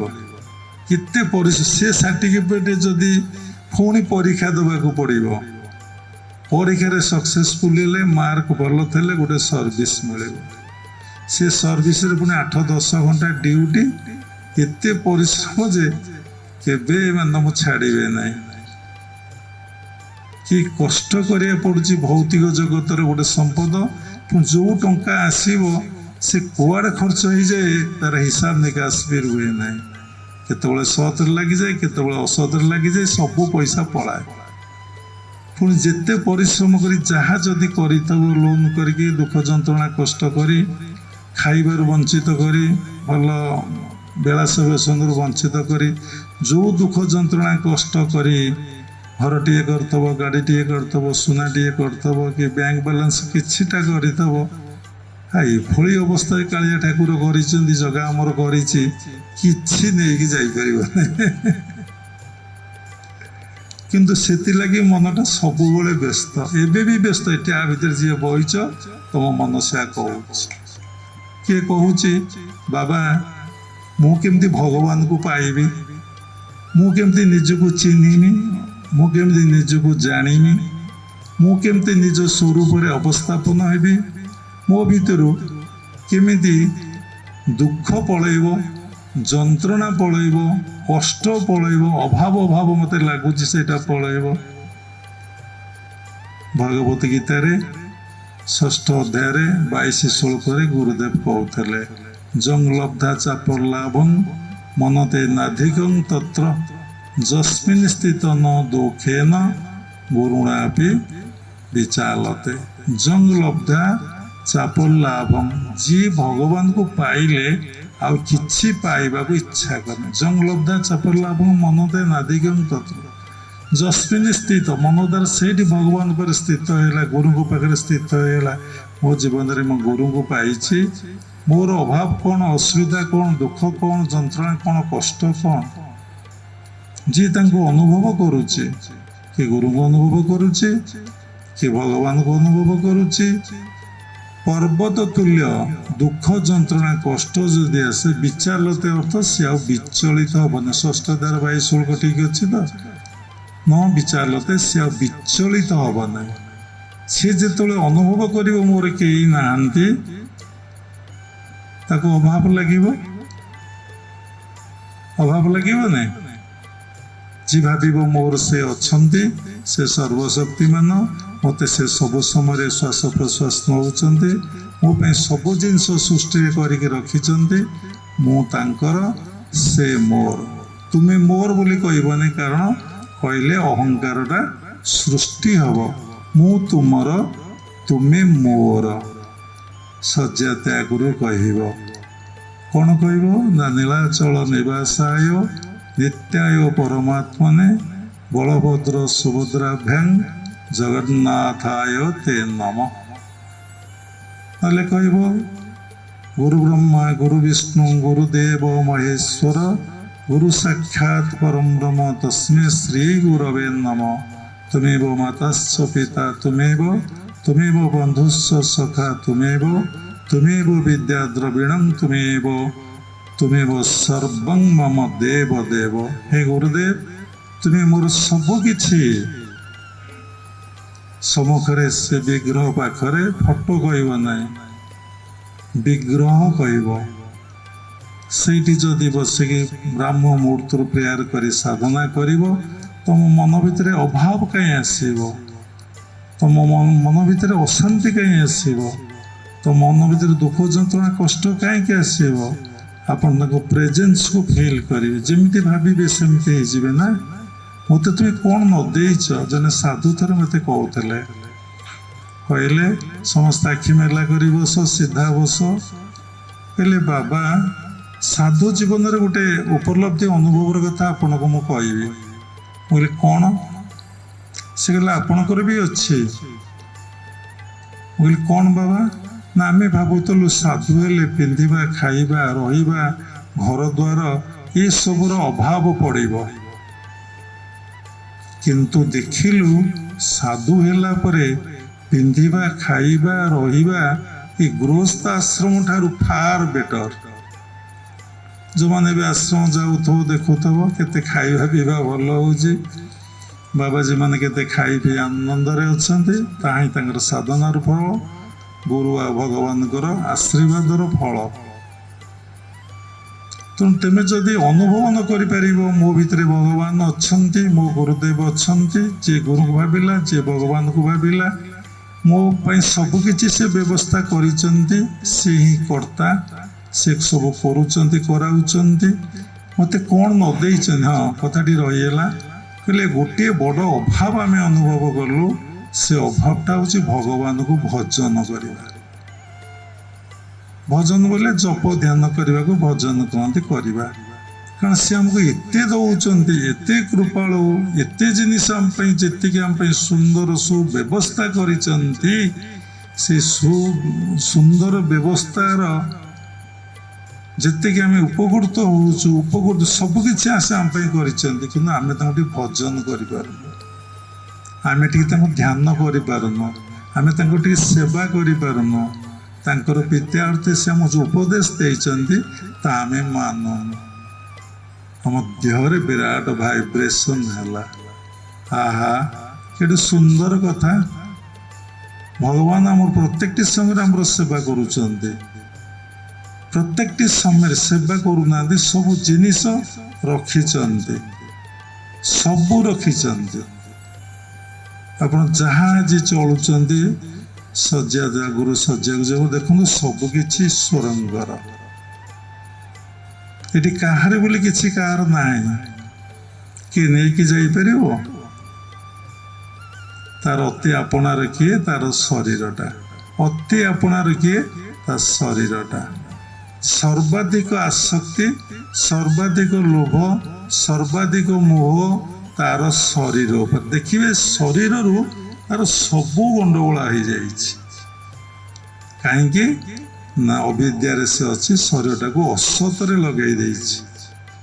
ଶରୀର କ'ଣ ଲାଗିଛି କି? ସୂକ୍ଷ୍ମ ଗଲେ ମନ ଲାଗିଛି। ମନଟାକୁ କ'ଣ କରୁଛି ନା ଅସତରେ ଲଗେଇ ଦେଇଛି। ମନଟାକୁ ଯିଏ ସବୁ କିଛି ଦେଇଛି ତା ପାଇଁ ଲଗେଇବାକୁ ଚେଷ୍ଟା କରେ। ପ୍ରତ୍ୟେକଟି ମୁହୂର୍ତ୍ତରେ ଯିଏ ଆମର ଉପକାର କରୁଛନ୍ତି, କାହିଁକି? ଆମ ଭିତରେ ଅବିଦ୍ୟା ଅଛି। ଅବିଦ୍ୟା, ଅସ୍ମିତା, ରାଗ, ଦେଶ, ଅଭିନିବେଶ, ଏଇ ହେଉଛି ମଣିଷର କ୍ଲେଶ, ଦୁଃଖ, ଯନ୍ତ୍ରଣା, କଷ୍ଟ ଦେଉଛି। ବୁଦ୍ଧଦେବ ତିନୋଟି ଟେକ୍ନିକ୍ କହିଲେ। ଗୋଟିଏ ଟେକ୍ନିକ୍ ହେଉଛି ତୁମେ ନିଜର ଶ୍ୱାସ ପ୍ରଶ୍ୱାସକୁ ଦେଖ, ୱାଚ୍ ୟୋର ବ୍ରେଥ୍। କେତେଥର ଡିପ୍ଲି କହିଲେ ଆପଣ ଶାନ୍ତ ଭାବରେ ବସି ନିଜ ଶ୍ୱାସ ପ୍ରଶ୍ୱାସ ବାଁ ପୋଡ଼ାରେ ଯାଉ କି ଡାହାଣ ପୋଡ଼ାରେ ଯାଉ, ବାମ ପୋଡ଼ାଟା ଚନ୍ଦ୍ରାୟଣ, ଡାହାଣ ପୋଡ଼ାଟା ସୂର୍ଯ୍ୟାୟଣ, ଦୁଇ ପୋଡ଼ାରେ ପ୍ରବାହିତ ହେଲେ ସୁଷୁମ୍ନା, ବାଁକୁ ଗଙ୍ଗା, ଡାହାଣକୁ ଯମୁନା, ମଝିକି ସରସ୍ୱତୀ ଯୋଗ ଭାଷାରେ କୁହନ୍ତି। ଆପଣ କେତେ ଥର ଶ୍ୱାସ ପ୍ରଶ୍ୱାସରେ ମନ ରଖିଛନ୍ତି? ଗଭୀର ଧ୍ୟାନ କଲେ, ଧ୍ୟାନ ନାହିଁ କ୍ରିୟା ଅଭ୍ୟାସ କଲେ ଆପଣ ଦେଖିବେ 2 ପୁଡ଼ାରେ ଶ୍ୱାସ ଯିବ। ସେଥିଲାଗି କ୍ରିୟା ଯୋଗ ପରମ୍ପରାରେ ମହାମୁଦ୍ରା ରହିଛି। ମହାମୁଦ୍ରାକୁ ଯିଏ 7-8 ଥର କରିଦେବ ତାକୁ ନିଦ ଆଉ ଆସିବ ନାହିଁ। ଯେତେ ପ୍ରକାର ଏକ୍ସରସାଇଜ ଅଛି ସମସ୍ତଙ୍କଠାରୁ ଗ୍ରେଟ୍ ଏକ୍ସରସାଇଜ ହେଉଛି ୱାର୍ଲଡରେ ମହାମୁଦ୍ରା, ଯାହାକୁ ବାବାଜୀ ମହାରାଜ କ୍ରିୟା ଯୋଗରେ ପ୍ରଚଳନ କରିଛନ୍ତି।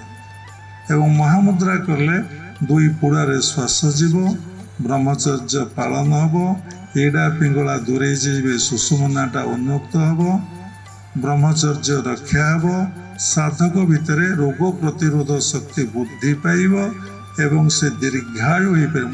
ଆମେ ଦେଖିଛୁ ଯେତେବେଳେ ଆମେ କଡ଼ାର ଆଶ୍ରମ ଯାଉଥିଲୁ, ଆମର ଦୀକ୍ଷା ତ ସେଇଠି, ଜନ୍ମ ତ ସେଇଠି, ଆମେ ଦେଖିଛୁ ଯୁକ୍ତେଶ୍ୱର ଗିରିଙ୍କର ଶିଷ୍ୟମାନଙ୍କୁ। ଆପଣମାନେ ଆଶ୍ଚର୍ଯ୍ୟ ହେବେ, ୱେଷ୍ଟ ବେଙ୍ଗଲ ମେଦିନାରୁ ଆସନ୍ତି, ମାନେ 90 ବର୍ଷ 95 ବର୍ଷର ଲୋକ। ଆମେ ତ ପଚାରୁଛୁ ଆପଣ ମହାମୁଦ୍ରା କରିପାରିବେ ବଙ୍ଗଳାରେ? ନା ଆମେ ମହାମୁଦ୍ରା କରିପାରିବୁ। କଲେ ସେ ଆମରି ଆଗରେ ମହାମୁଦ୍ରା କରି ଦେଖାଇ ଦେଇଛନ୍ତି। ଏବେ ମେଡିଟେସନ ହେଲେ ତ ଚେୟାର ପଡୁଛି କ୍ରିୟା ଯୋଗ ଆଶ୍ରମ ମାନଙ୍କରେ, ସେଠି ମହାମୁଦ୍ରା ଚେୟାର ଉପରେ ହବ ତ?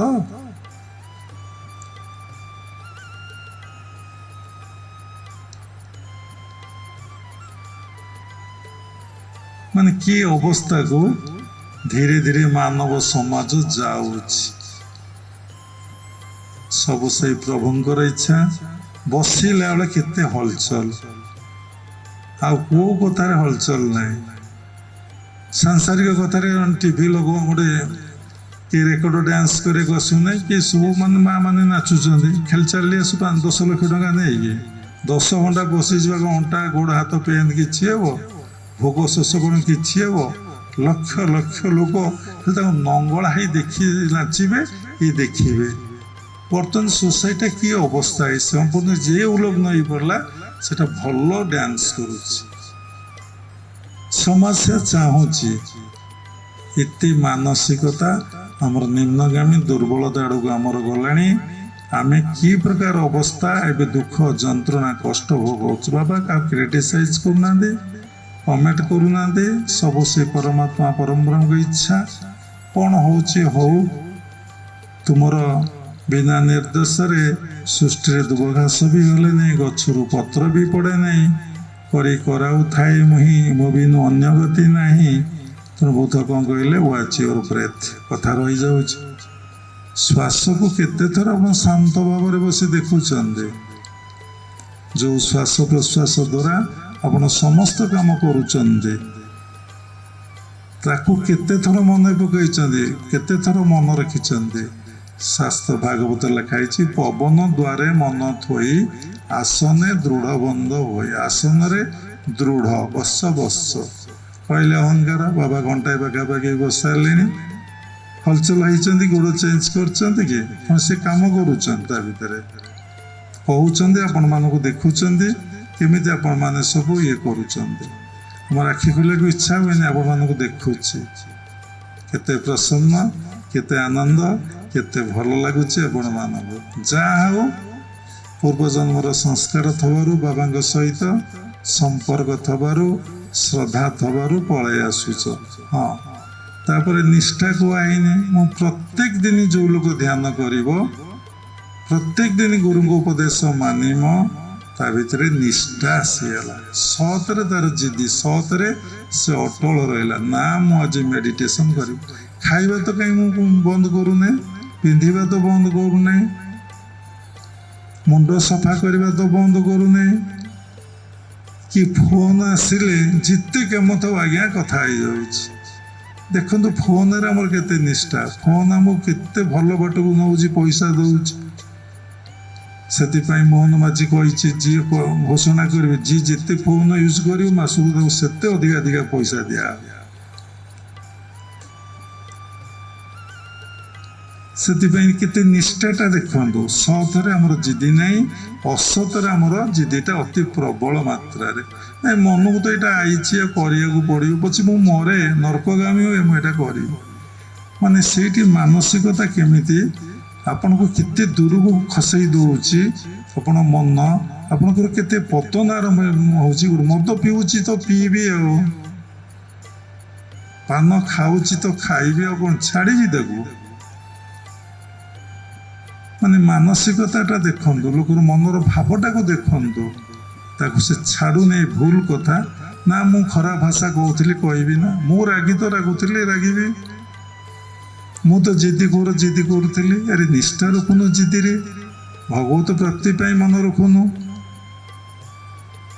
ସେଠୁ ଦେଖନ୍ତୁ ଅସତରେ କେମିତି ମନଟା ବ୍ୟାକୁଳିତ ଭାବମାନ ହେଉଛି ଏବଂ ଦୁଃଖ ଭୋଗୁଛି, ଯନ୍ତ୍ରଣା ଭୋଗୁଛି, କଷ୍ଟ ଭୋଗୁଛି, ପୁଣି ତାକୁ କରୁଛି।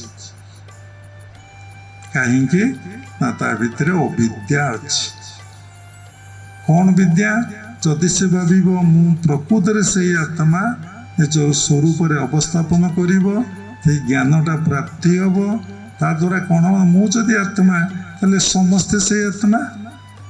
ଜଡ଼ଠାରୁ ଚେତନ ପର୍ଯ୍ୟନ୍ତ ସମସ୍ତେ ତାଙ୍କଠାରୁ ସୃଷ୍ଟି ହେଇଛନ୍ତି, ସମସ୍ତେ ତାଙ୍କ ସହିତ ଦିନେ ଲୀନ ହେଇଯିବେ।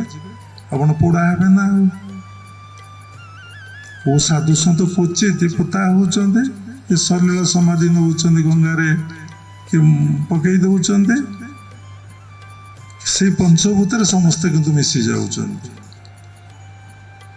କିଛି ଅସ୍ତିତ୍ୱ ରହିବନି, ସ୍ଥିତି ରହିବନି। ଯାହା ବାଣୀ ଛାଡ଼ି ଦେଇଥିବ, ଯେଉଁ କର୍ମ ଛାଡ଼ି ଦେଇ ଯାଇଥିବ, ସେଇ ତୁମ ପାଇଁ ହିଁ ରହିବ। ଯଦି ଅସତ କରୁଥିବ ତାକୁ ଲୋକ ଭୁଲିଯିବେ ଏବଂ ଯାହା ବହୁତ ଭଲ ହେଇଛି, ଲୋକଟି ଆଜି ମରିଯାଇଛି। ଯଦି ସତ୍ କରୁଥିବ କାନ୍ଦିବେ, ଦୁଃଖ ପ୍ରକାଶ କରିବେ। ଏବଂ ଯେଉଁ ବାଣୀ ଯଦି ପ୍ରକୃତ ବାଣୀ ଜଗତର କଲ୍ୟାଣ, ଭଗବାନଙ୍କର ଭୁଲ କହିଲେ ମାନବ ସମାଜର କଲ୍ୟାଣ ଲାଗିବ।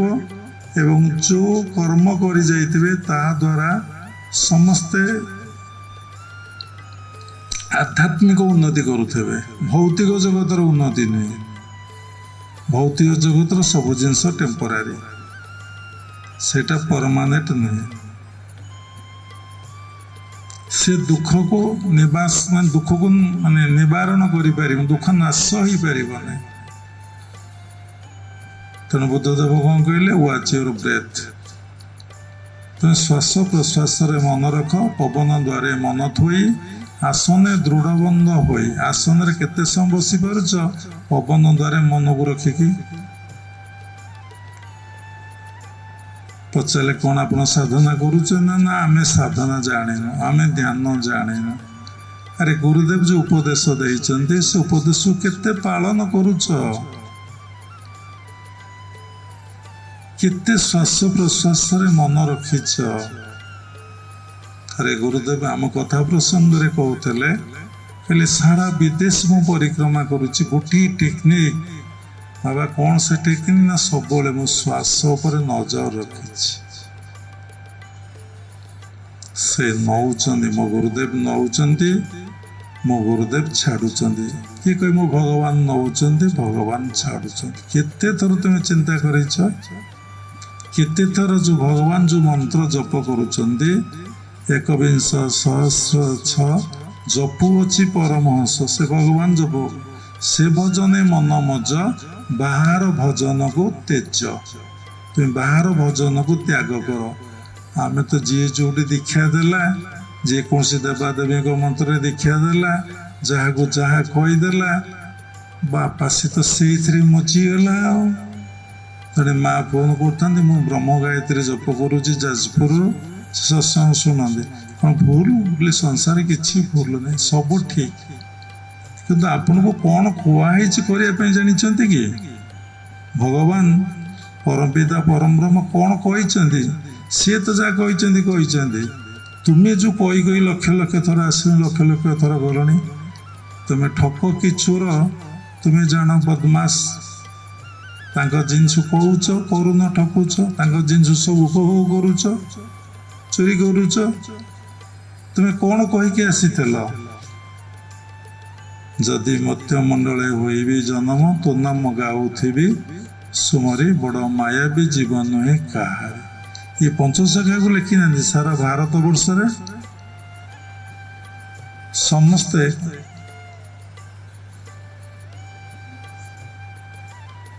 ସମସ୍ତେ କ'ଣ କରୁଛନ୍ତି ନା ଏ କଥା କହିଛନ୍ତି। ଆମେ ତ କଲଚର କଲୁ, ପଢ଼ିଲୁ, ଦେଖିଲୁ, ଆରେ ସମସ୍ତେ କଥା କହୁଛନ୍ତି।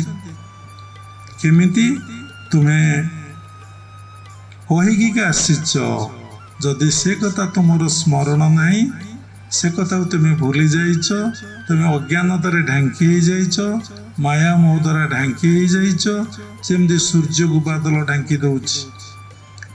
ଗୁରୁ କହିଲା ପରେ, ଗୁରୁ ଗ୍ରହଣ କଲା ପରେ ବି ତମର ସେ ଚେତନା ଜାଗ୍ରତ ହଉନାହିଁ। କ'ଣଟା ଠିକ, କ'ଣଟା ଭୁଲ, କ'ଣ କରିବା ଉଚିତ, କ'ଣଟା କରିବା ଅନୁଚିତ, ତମର ଏପର୍ଯ୍ୟନ୍ତ ମନ ଭିତରେ ଧାରଣା ଆସୁନାହିଁ। ତୁମେ ଏପର୍ଯ୍ୟନ୍ତ ଷ୍ଟେବୁଲ ହେଇନ, ଏପର୍ଯ୍ୟନ୍ତ ସ୍ଥିର ହେଇନ, ଏପର୍ଯ୍ୟନ୍ତ ଲକ୍ଷ୍ୟ ନିର୍ଣ୍ଣୟ କରିନ, ଏପର୍ଯ୍ୟନ୍ତ ସିଦ୍ଧାନ୍ତ କରିନ।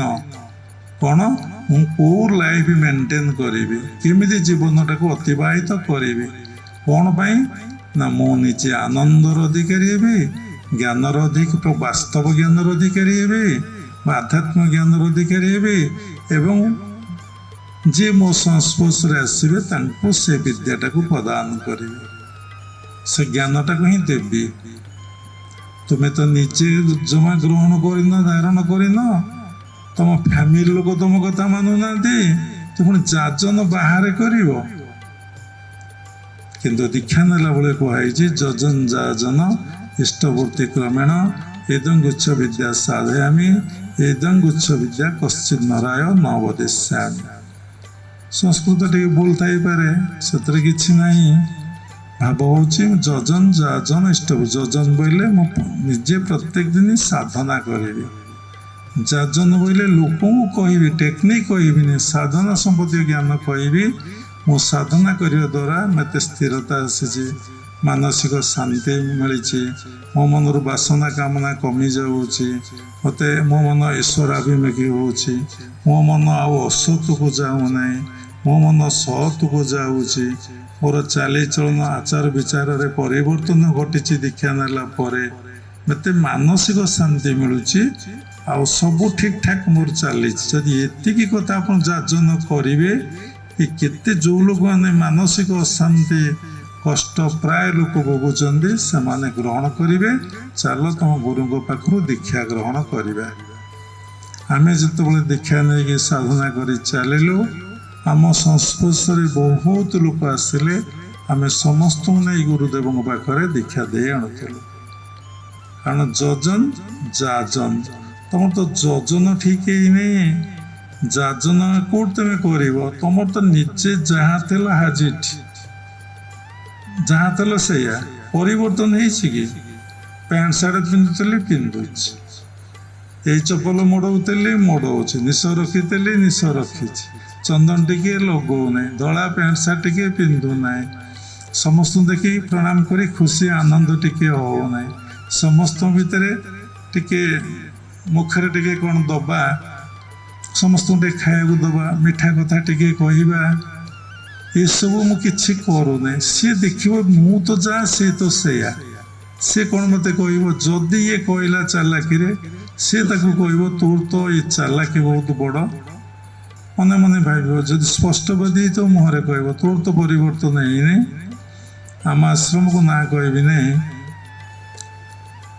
ସ୍ୱାମୀ ସ୍ତ୍ରୀ ଯାଆନ୍ତି, ସ୍ୱାମୀ ଦୀକ୍ଷା ନେଇଛନ୍ତି, ସ୍ତ୍ରୀ ଦୀକ୍ଷା ନେଇନାହାନ୍ତି। ତାଙ୍କ ସ୍ତ୍ରୀ ଆମ ଆଗରେ ବହୁତ ଥର କହିଲେ ତୁମେ ବାବାଙ୍କ ଠାରୁ ଦୀକ୍ଷା ନେଉନ। ସେ ତାଙ୍କୁ ଏଭଳି ଭାଷା କହିଲେ, ତୁମେ ଦୀକ୍ଷା ନେଇ ଗୁରୁଙ୍କର ତ ଗୋଟିଏ ବାକ୍ୟ ପାଳନ କରିପାରିଲ ନାହିଁ, ସବୁ ଜାଗା ତ ଭୁଲ କରୁଛ, ମୁଁ ଦେଖୁଛି। ଗୁରୁ ଯାହା କହିଛନ୍ତି ତା ଓଲଟାଟା ତୁମେ କରୁଛ, ସାଧନାରେ ବସୁନ, ଫୋନରେ ଗପୁଛ, ଆଉ ମିଛ କଥା କହୁଛ। ମୋ ଆଗରେ କହିଲେ, ଆଉ ମୁଁ କ'ଣ ଦୀକ୍ଷା ନେବି?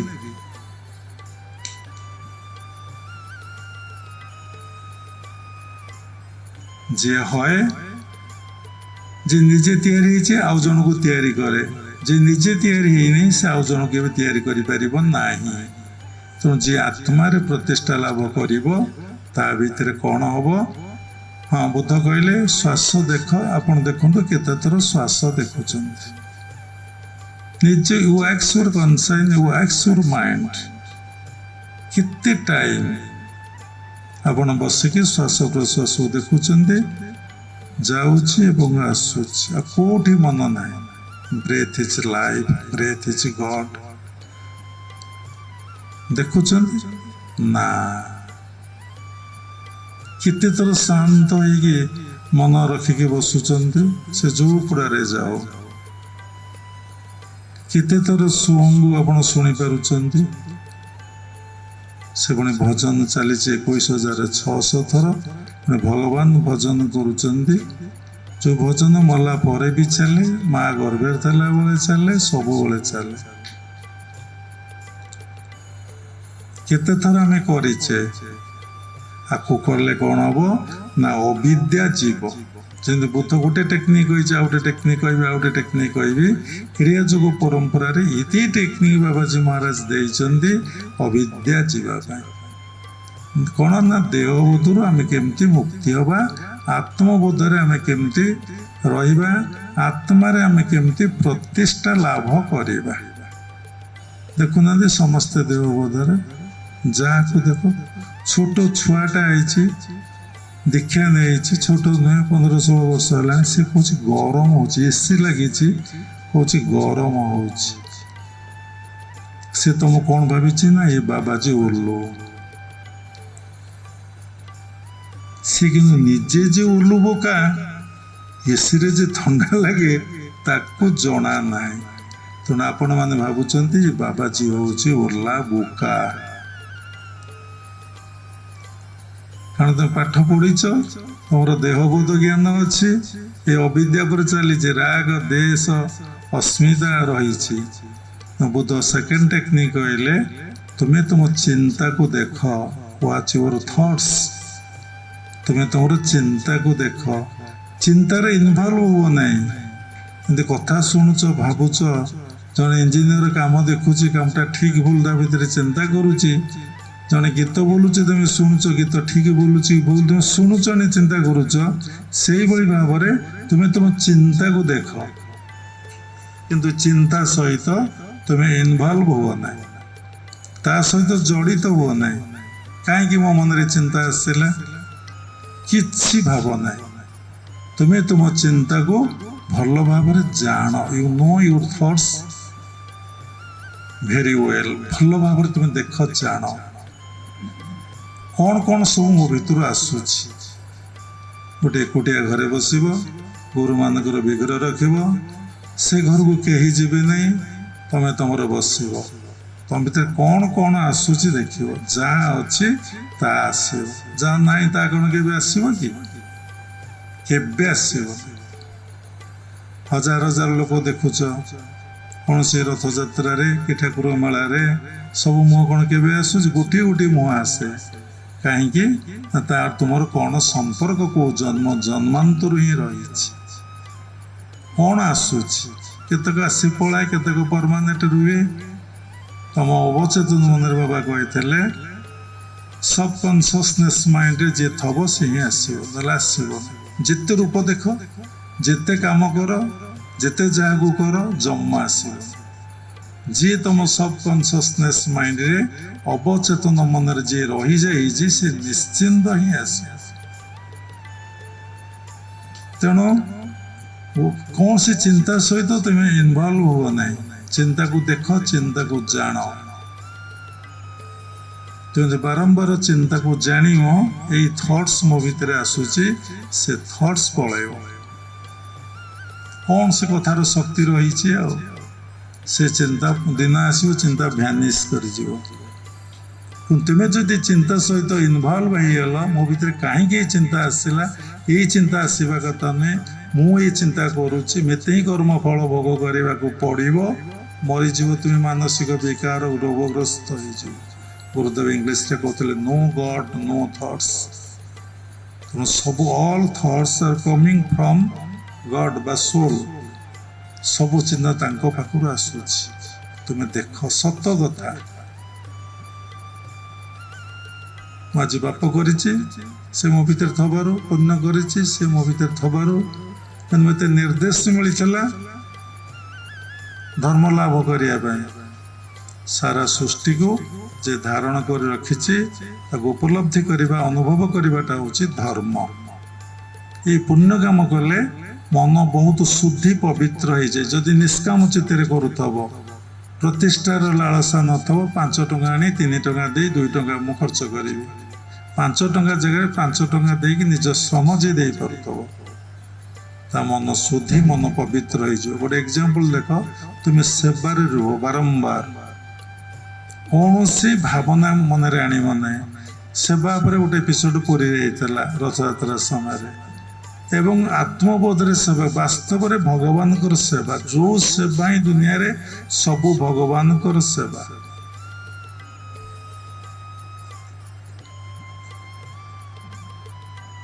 ଯଦି କରିବ, ଦେଖିବ ସମୟ ଆସିବ ତମକୁ କେତେ ସାହାଯ୍ୟ, କେତେ ସହଯୋଗ ସେଇ ଭଗବାନ ବିଭିନ୍ନ ରୂପରେ ଆସି ତମକୁ ସାହାଯ୍ୟ ସହଯୋଗ କରିବେ। ତେଣୁ ଆମ ଚିନ୍ତାକୁ ଆମେ ଜାଣିବା, ଆମେ ଚିନ୍ତା ସହିତ ଇନଭଲ୍ଭ ହବା। ବସିଲେ ଚିନ୍ତା ଆସୁଛି, ଆଉ ଗୋଟେ ଟେକ୍ନିକ୍, ପ୍ରଥମ ବ୍ରେଥ୍ ଗଲା, ତାପରେ ଥଟ୍ସ, ମାଇଣ୍ଡ, ମନକୁ ଦେଖ କ'ଣ କ'ଣ ମନରେ ସବୁ ଆସୁଛି, କି ଚିନ୍ତା ଆସୁଛି। ଯଦି ସବୁଦିନ ଆପଣ ବସି ଘଣ୍ଟା ଘଣ୍ଟା ଦେଖିବେ, ସେ ଚିନ୍ତାର ଅବସାନ ଦିନେ ହେଇଯିବ। ଏକ ପ୍ରକାର ଟେକ୍ନିକ୍, ଚିତ୍ତବୃତ୍ତି ନିରୋଧ ହେଇଯିବ।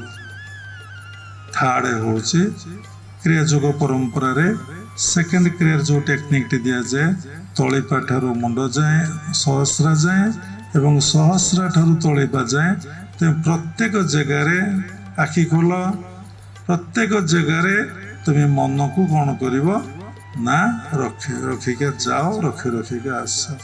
ଏଇ ଟେକ୍ନିକ୍ ଅଭ୍ୟାସ କଲେ 1 ଘଣ୍ଟା 2 ଘଣ୍ଟା ଲାଗିଯିବ। ଯେ ସ୍ପିଡିଲି ଯିବ ସେ କିଛି ଜାଣିପାରିବନି। ଆମେ ସାଧନା କରୁଛେ ସ୍ଥିରତା ପାଇଁ, ଚଞ୍ଚଳତାର ନାଶ ପାଇଁ, ପ୍ରକୃତି କବଳରୁ ମୁକ୍ତି ଲାଭ କରିବା ପାଇଁ, ଇନ୍ଦ୍ରିୟ କବଳରୁ ମୁକ୍ତି ଲାଭ କରିବା ପାଇଁ। ଆମେ ସାଧନା କରୁନେ ଯଶ ସମ୍ମାନ ପ୍ରତିଷ୍ଠା ପାଇଁ, ଆମେ ସାଧନା କରୁନେ ଟଙ୍କା ପଇସା ପାଇଁ, ଆମେ ସାଧନା କରୁନେ ପିଲାପିଲି ନାହାନ୍ତି ପିଲାପିଲି ହେବା ପାଇଁ, କି ମୋ ପୁଅ ଝିଅ ଚାକିରି ପାଇଁ। ଏସବୁ ପାଗଳ ଆମେ। ଶୂନରେ ଶୂନ ଗୁଣିଲେ ସେଇ ଶୂନ, ଶୂନରେ -0 ଗଲେ ସେଇ ଶୂନ, ଶୂନରେ ପ୍ଲସ୍ ମିଶେଇଲେ ସେଇ ଶୂନ, ଶୂନରେ ଶୂନକୁ ହରିଲେ ସେଇ ଶୂନ। ଆମେ ଯୋଗ ଅଭ୍ୟାସ କରୁଛେ ମନର ଶୂନ୍ୟ ଅବସ୍ଥା ପାଇଁ। ତେଣୁ ଯାହା ଆମେ କରିବା ଶୂନ, ସେଇ ଶୂନ୍ୟ ସତ୍ତାରେ ବୁଦ୍ଧଦେବଙ୍କର ପ୍ରବେଶ ହେଇଗଲା। ତା ଅର୍ଥ ଯେତେବେଳେ ମନରେ କିଛି ଆଉ ରହିଲା ନାହିଁ, ତା ଅର୍ଥ ମନ ନାହିଁ। ଯେପର୍ଯ୍ୟନ୍ତ ଅଛି ସେ ପର୍ଯ୍ୟନ୍ତ ମନ ଅଛି, ଯେପର୍ଯ୍ୟନ୍ତ କିଛି ନାହିଁ ତା ଅର୍ଥ ସେଇଦିନ ମନ ମରିଗଲା। ତା ଗୁରୁଦେବ ଇଂଲିଶରେ କହୁଥିଲେ, ଯେତେବେଳେ ରିଅଲାଇଜେସନ ଏଣ୍ଡ ମେଡିଟେସନ ଷ୍ଟାର୍ଟ, ଗୋବିନ୍ଦ ବାବା, ଯେତେବେଳେ ରିଅଲାଇଜେସନ ଏଣ୍ଡ ମେଡିଟେସନ ଷ୍ଟାର୍ଟ। ଆଜି ସୁଜାତା କହିଲା ଧ୍ୟାନ ଫ୍ୟାନ କାହାକୁ କୁହନ୍ତୁ, ମୁଁ କିଛି ଜାଣିନି, ମତେ ପଚାରୁ ନାହିଁ। କି ରାଗ ବାପା! ରିଅଲାଇଜେସନ ଏଣ୍ଡ ମେଡିଟେସନ ଷ୍ଟାର୍ଟ। ଯେତେବେଳେ କେମିତି କଥାଟାକୁ ବୁଝିବ ନା, ତମର ତ ମନଟା ଅନୁଭବ କରୁଛି ନା। ଯେତେବେଳେ ମନଟା ତମର ଆଉ ଅନୁଭବ କଲା ନାହିଁ, ତୁମେ ଜାଣିଲ କେମିତି? ଥରେ ଭାବି ଦେଖ, ଏଇ ଜନ୍ମରେ ଏଇ ଅବସ୍ଥା ହବ। ବାବା ପୂର୍ବରୁ କହିଲେ ପଜିଟିଭ ଥଟ୍ସ ହବ, କାରଣ ପଜିଟିଭ ଅଲୱେଜ ଓଭରକମ୍ସ କ'ଣ ନେଗେଟିଭ। ନିଶ୍ଚିନ୍ତ ହବ, ନିଶ୍ଚିନ୍ତ ହବ। ସୁନ୍ଦର କଥା ବାବା କହିଛନ୍ତି। ନାରଦ ସ୍ୱର୍ଗକୁ ଯାଉଥିଲେ, 2 ଜଣ ସାଧକ ତପସ୍ୟା କରୁଥିଲେ। ସେ ପଚାରିଲେ, ଭଗବାନଙ୍କୁ ପଚାରିବୁ ଆମକୁ ଭଗବାନ କେବେ ମିଳିବେ? ସେ ପଚାରିଲେ, ଭଗବାନ କହିଲେ ଜଣକୁ ଆଉ 7 ବର୍ଷ ଲାଗିବ। ଆଉ ଜଣକେ ସେ ଗଛରେ ପାଖରେ ଗୋଟେ ତେନ୍ତୁଲି ଗଛ ଥିଲା। ତେନ୍ତୁଲି ପତ୍ର କେତେ ଛୋଟ ଛୋଟ, ଏ ଗଛରେ ଯେତିକି ପତ୍ର ଅଛି ସେତିକି ବର୍ଷ ପରେ ତାକୁ ଈଶ୍ୱର ପ୍ରାପ୍ତି ହବ। ଯେ କଠୋର ସାଧନା କରୁଥିଲା କହିଲା କ'ଣ ଆହୁରି 7 ବର୍ଷ, ଆହୁରି 7 ବର୍ଷ ଭଗବାନ ମିଳିବେ? ସଂଶୟ ଆତ୍ମା ବିନାଶତି। ସାଧନାର ଘୋର ବିଘ୍ନ ହଉଛି ଗୋଟେ ଡାଉଟ। ସମସ୍ତଙ୍କର ଡାଉଟ ଅଛି, ଡାକ୍ତର ଉପରେ କିନ୍ତୁ ଡାଉଟ ନାହିଁ,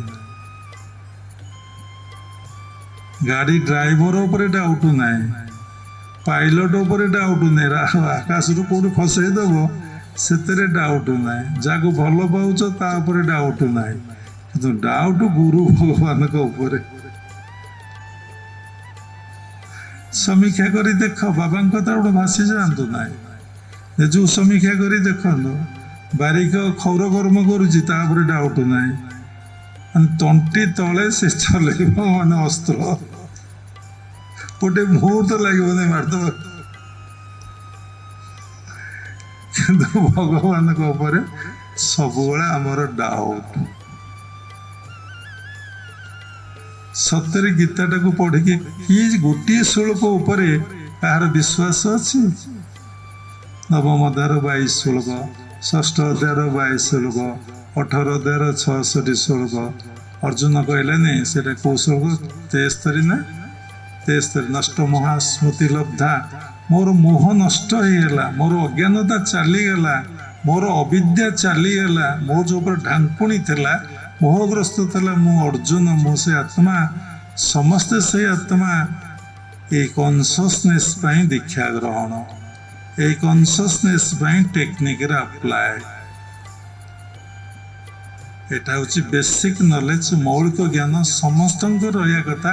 ଆଉ ସମସ୍ତେ ସେ ସ୍ଥିତିରେ ପହଞ୍ଚିବା ପାଇଁ ସାଧନାକୁ ତୀବ୍ରରୁ ତୀବ୍ରତର ଡେ ବାଇ ଡେ ସାଧନା ସିନା ବଢିବା କଥା। ଆମ ଜୀବନରେ ଦେଖିଲୁ ଯେମିତି ଲୋକଙ୍କର ବୟସ ହେଇଗଲା, ଆଉ ରିଟାୟାର୍ଡ ପର୍ସନ ହେଇଗଲେ, ସେ ଯାଇତାଇ ଟିକେ ସାଧନା କରୁଥିଲେ, ସେ କ'ଣ କଲେ ସମ୍ପୂର୍ଣ୍ଣ ଭାବରେ ସାଧନା ଛାଡ଼ିଦେଲେ, ଆଶ୍ରମକୁ ଆସିବାକୁ ବି ଛାଡ଼ିଦେଲେ, ଯାହା ଡୋନେସନ ଦଉଥିଲେ ଆଉ ଦେଇପାରିବୁନି, ଚାକିରି ପଳେଇଲା। ଘରେ ବି କହିଲେ ନା ଆଉ ଖାଇପାରିବୁନି କହିଛନ୍ତି, ଆଉ ପିନ୍ଧି ପାରିବୁନି କହିଛନ୍ତି, ଜାଗା କିଣା ହବନି ଚାକିରି ପରେ କହିଛନ୍ତି, ସୁନା କିଣା ହବନି, ଚାକିରି ତ ସରିଲା, କିଛି ନାହିଁ, ଆଉ ଗୁରୁଧ ନାହାନ୍ତି, ଭଗବାନ ନାହାନ୍ତି, ଆଉ କିଏ ରହିବେ? ସବୁ ଜିନିଷ ସ୍ପେଡ କରିବ। ଭୌତିକ ଜଗତ ଜାଗା କିଣା, ଟଙ୍କା ମିଳିଛି, କାହାକୁ କୋଟିଏ, କାହାକୁ 2 କୋଟି, କାହାକୁ 70 ଲକ୍ଷ, କାହାକୁ 60 ଲକ୍ଷ, ଗାଡ଼ି କିଣା ହବ, ମଜା ମଜଲିସ ହବ, ସୁନା କିଣା ହବ, ଜମି କିଣା ହବ। ଠାକୁରଙ୍କ ପାଇଁ କିଛି ନାହିଁ, ଗୁରୁଙ୍କ ପାଇଁ କିଛି ନାହିଁ। ଯୋଉ କର୍ମ କରୁଛେ ସେ କର୍ମର ଫଳ ଆମକୁ ଭୋଗ କରିବାକୁ ପଡିବ। ଦୁଃଖ ମିଳିବ, ଯନ୍ତ୍ରଣା ମିଳିବ, କଷ୍ଟ ମିଳିବ। ଆମେ କିନ୍ତୁ ଆସିଛେ, ମନ କିନ୍ତୁ ସବୁବେଳେ ଖୋଜେ ଆନନ୍ଦ। ତାପରେ କହିଲେ ତଳିପା ଠାରୁ ମୁଣ୍ଡ ଯାଏ, ମୁଣ୍ଡ ଠାରୁ ତଳିପା ଯାଏ, କେବେ କିଏ ମନକୁ ନେଇଛ? ମାନେ ପ୍ରତ୍ୟେକ ଜାଗାରେ ତୁମେ ସେ ସ୍ପନ୍ଦନକୁ ଦେଖ, ସବୁ ଜାଗାରେ ସେ ସ୍ପନ୍ଦନ ଅଛି। ଯଦି ଏତିକି ଟେକ୍ନିକ ଲୋକ ପ୍ରାକ୍ଟିସ କରିବ, ସେ ଥଟଲେସ୍ ଷ୍ଟେଜକୁ ଯିବ। ତାର ଗଭୀରତା ହେଲେ ଥଟଲେସ୍ ନେକ୍ସଟ ଷ୍ଟେଜକୁ ଯିବ। ଥଟଲେସ୍ଟା ହଉଛି ସବିକଳ୍ପ ସମାଧି, ଥଟଲେସନେସଟା ହଉଛି ନିର୍ବିକଳ୍ପ ସମାଧି। ଯେମିତି ତୁକାରାମ କେବଳ ବିଠଲ ବିଠଲ ବିଠଲ ବିଠଲ ଜପ କରୁଥିଲେ 24 ଘଣ୍ଟା। ମହାରାଷ୍ଟ୍ରରେ ଭଗବାନଙ୍କୁ ବିଠଲ କୁହାଯାଏ। ବିଠଲ ବିଠଲ ବିଠଲ ବିଠଲ ଜପ କରୁଥିଲେ। ସେଇ ବିଠଲ ବିଠଲ ଜପ କରି ସେଇ ପାଷାଣ, ଏବେ ସେ ବିଠଲ ମୂର୍ତ୍ତି ରହିଛି ସେ ଜାଗାରେ, ତାଙ୍କଠି ଲୀନ ହେଲେ, ମାନେ ଶୂନ୍ୟରେ ମିଶିଗଲେ। ଯେମିତି ମୀରାବାଇ ଦ୍ୱାରିକାଧୀଶ ସହିତ ମିଳନ ହେଇଗଲେ, ଯେମିତି ଚୈତନ୍ୟ ମହାପ୍ରଭୁ ତୋଟା ଗୋପୀନାଥ ଭିତରେ ପ୍ରବେଶ କରିଗଲେ, ସପ୍ରମାଣ ଅଛି। କୋଉ ପ୍ରମାଣଟା ସତ ନହେଲେ ମୀରାବାଇ ତ ମିଶିଲେ, ସେ ପ୍ରମାଣଟା 100% ସତ ନା। ଏ କଥା ବିଜ୍ଞାନ କିଛି କହିପାରିବ? ଏଠି କ'ଣ ହେଉଛି ଗୋଟିଏ ଶ୍ଲୋକ ମନେ ପଡ଼ିବ ମୁକଂ କରତି ବାଚାଳଂ ପଙ୍ଗୁ ଲଙ୍ଘୟତି ଗିରି ଯତ୍କୃପା ତମଃ ବନ୍ଦେ ପରମାନନ୍ଦ ମାଧବ।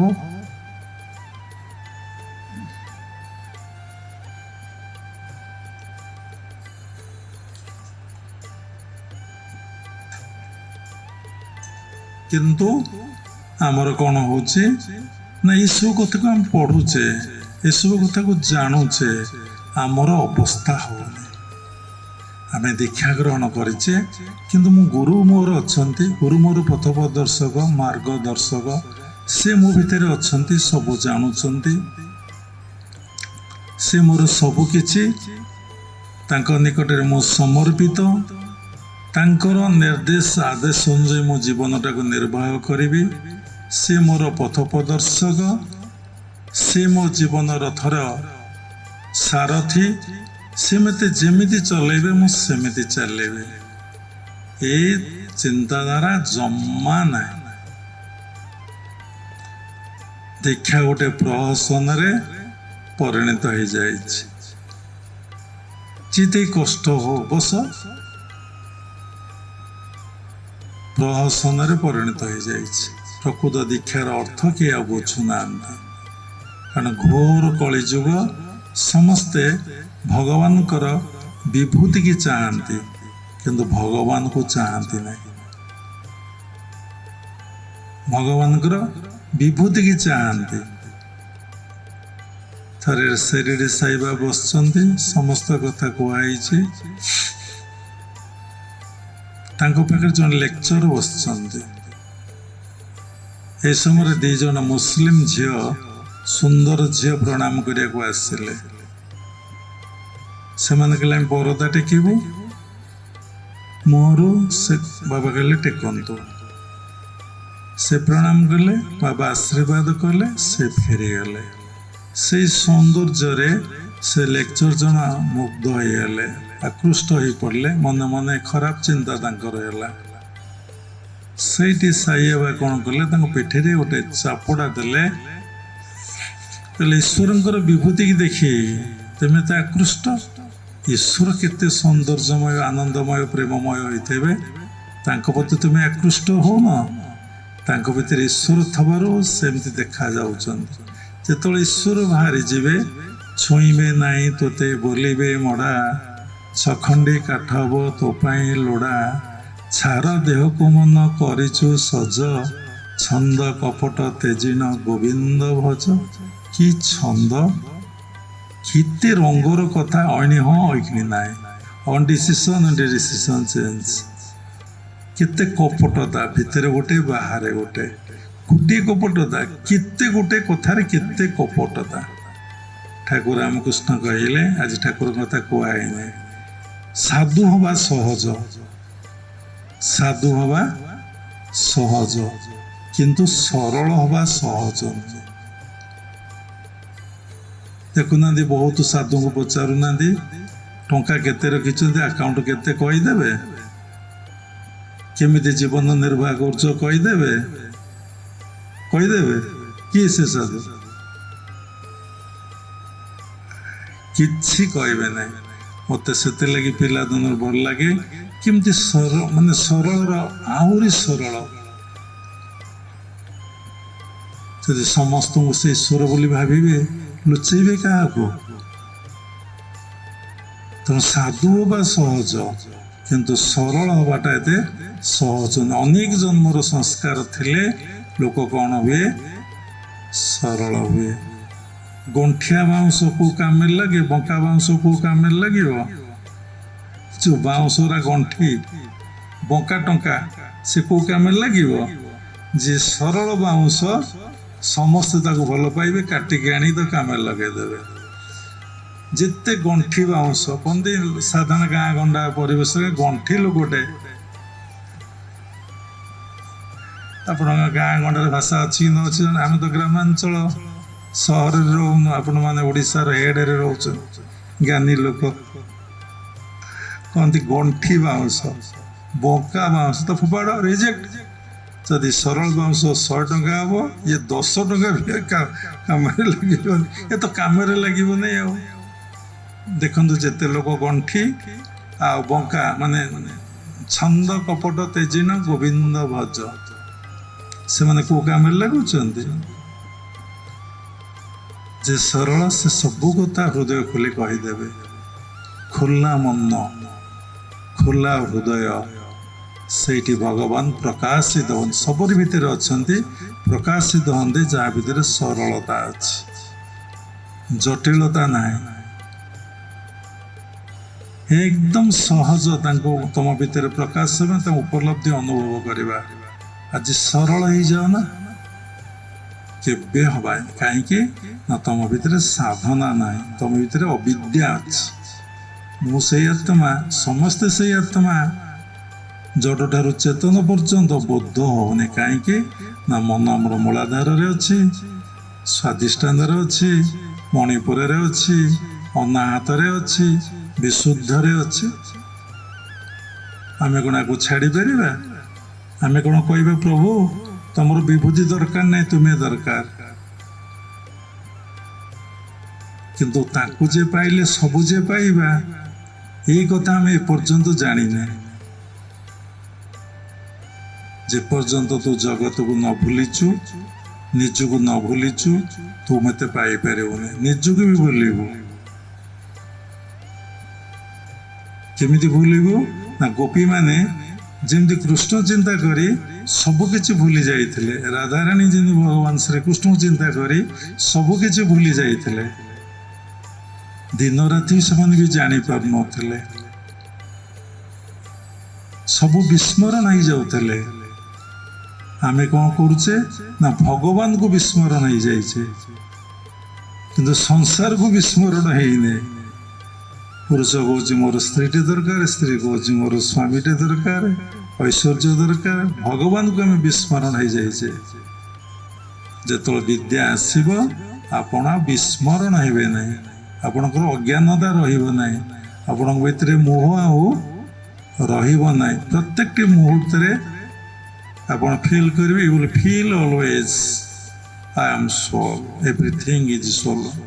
ମୁଁ କେବଳ ଆତ୍ମା ନୁହେଁ, ସମସ୍ତେ ଆତ୍ମା, ସମସ୍ତେ ଭଗବାନ। କଣ ମିଳିବ? ଆନନ୍ଦ, ଆନନ୍ଦ, ଆନନ୍ଦ। ଏକ୍ସାମ୍ପଲ, ଆପଣ ମନ୍ଦିରକୁ ଗଲେ ଆନନ୍ଦ ମିଳେ ବୋଲି ଯାଉଛନ୍ତି, ପ୍ରବଳ ଭିଡ଼ ହେଉଛି ମନ୍ଦିରରେ, 3 ଘଣ୍ଟା 4 ଘଣ୍ଟା, ଶ୍ରୀମନ୍ଦିରରେ ପର୍ବପର୍ବାଣୀରେ 7 ଘଣ୍ଟା 8 ଘଣ୍ଟା ଛିଡ଼ା ହେବାକୁ ପଡ଼ୁଛି। ମହାପ୍ରଭୁଙ୍କୁ ଟିକେ ଦର୍ଶନ କଲେ ଆନନ୍ଦ ମିଳିବ। ସେ ପୁଣି କିଛି ଦେବେ ନାହିଁ, ପୁଣି ସେ ଇନଡାଇରେକ୍ଟ ସବୁ ଦେଉଛନ୍ତି, ସ୍ଥୂଳରେ କିଛି ଦେବେ ନାହିଁ। ଅଣ୍ଟା ପିଠି କଣ ହବ? ସେଥିରେ ଭିଡ଼ କଣ କେବେ କମୁଛି? କେବଳ ଆନନ୍ଦ ମିଳୁଛି। ତୁମେ ଏଇ ଯୋଉ ଯଦି ଭଗବାନଙ୍କୁ ଦେଖିଲେ ଏତେ ଆନନ୍ଦ ମିଳୁଛି, ତାହେଲେ ତୁମେ ତ ନିଜ ଭିତରେ ଦେଖିବ, ସବୁରି ଭିତରେ ଦେଖିବ, ତୁମେ କେତେ ବଡ଼ ଆନନ୍ଦର ଅଧିକାରୀ ହେଇଥିବ।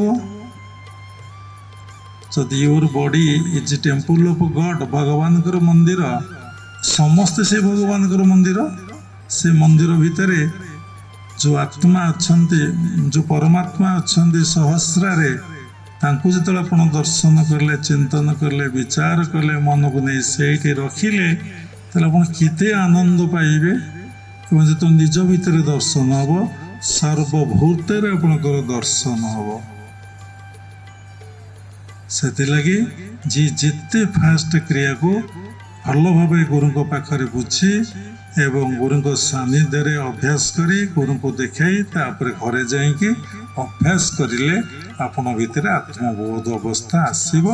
ସବିକଳ୍ପ ସମାଧି ନିଶ୍ଚିନ୍ତ ଆପଣ ହବ। ସମାଧିଟା କ'ଣ ବଡ଼ କଥା? ଆରେ ସମାଧିଟା ତ ଶୁଣୁ ଶୁଣୁ ମଣିଷ ଡରିଯିବ, ମରିଯିବା ଅର୍ଥ ହିଁ ସମାଧି ଦେଇଦିଅ।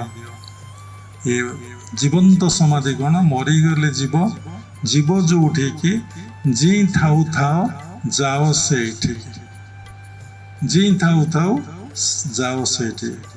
ତ ତୁମର ଭିତରେ ସେ ଏକତ୍ଵ ଭାବ ପ୍ରତିଷ୍ଠା ହେବ, ତମ ଭିତରେ ଆଉ କିଛି ରହିବ ନାହିଁ, ଶୂନ୍ୟ ଅବସ୍ଥା ଆସିବ। ଶୂନ୍ୟ ଅବସ୍ଥା ଭିତରେ ପରେ ସବୁବେଳେ କ'ଣ ତୁମେ ସେ ଭ୍ୟାକ୍ୟୁମ୍ ଷ୍ଟେଜ୍ ରହିବ? The mind will become completely vacuum. ସବୁବେଳେ କ'ଣ ସେଇ ଅବସ୍ଥାରେ ଗୋଟେ ପକ୍ଷୀ ଯେତେ ଉପରକୁ ଉଡ଼ିବ ତାର ଅନ୍ତ ପାଇବ ନାହିଁ। ସେ ପୁଣି ଫେରିବ ନା, ଫେରିକି ଗୋଟେ ବୃକ୍ଷରେ ବସିବ ନା, ବସିବ ନାହିଁ କି? ଶୁଣ, ତିନୋଟି ଜିନିଷ ନେଇ ବଞ୍ଚି ରହିବାକୁ ପଡ଼େ ବୋଲି ଠାକୁର ରାମକୃଷ୍ଣ ପରମହଂସ କହୁଥିଲେ। କ'ଣ ନା ଭକ୍ତି, ଭକ୍ତ, ଭଗବାନଙ୍କୁ ନେଇ ଜୀବନ କାଟିବେ।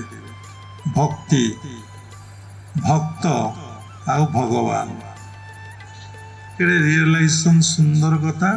ମୁଁ ଭଗବାନଙ୍କୁ ଭକ୍ତି କରିବି, ଭଗବାନଙ୍କୁ ସ୍ମରଣ କରିବି, ଭଗବାନଙ୍କୁ ଚିନ୍ତା କରିବି, ଭଗବାନଙ୍କ ନାମ ଜପ କରିବି, ଭଗବାନଙ୍କୁ ଧ୍ୟାନ କରିବି, ଭଗବାନଙ୍କୁ ପିତା ଅର୍ଥେ ମୁଁ କର୍ମ କରିବି।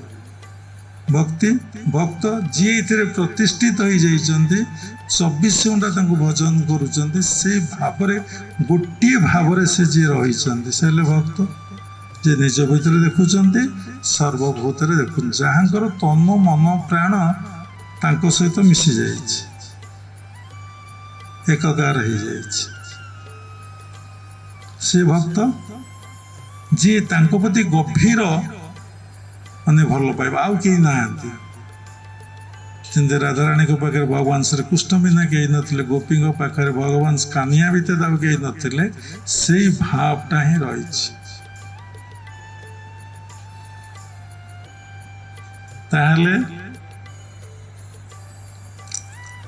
ସେ ଭାବ ଆସିବ ଆପଣ ଯଦି ଗୋଟିଏ କାମ କରିବେ, ସାଧୁ ସଙ୍ଗ କରିବେ। ଭକ୍ତି, ଭକ୍ତ, ଭଗବାନ। ଭକ୍ତି କଥା ଗଲା, ଭକ୍ତଙ୍କ କଥା ଗଲା, ଭଗବାନ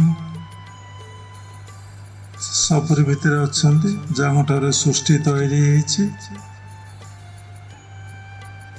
ତିନିଟାକୁ ନେଇ ବଞ୍ଚିବାକୁ ପଡ଼େ ସାଧକର।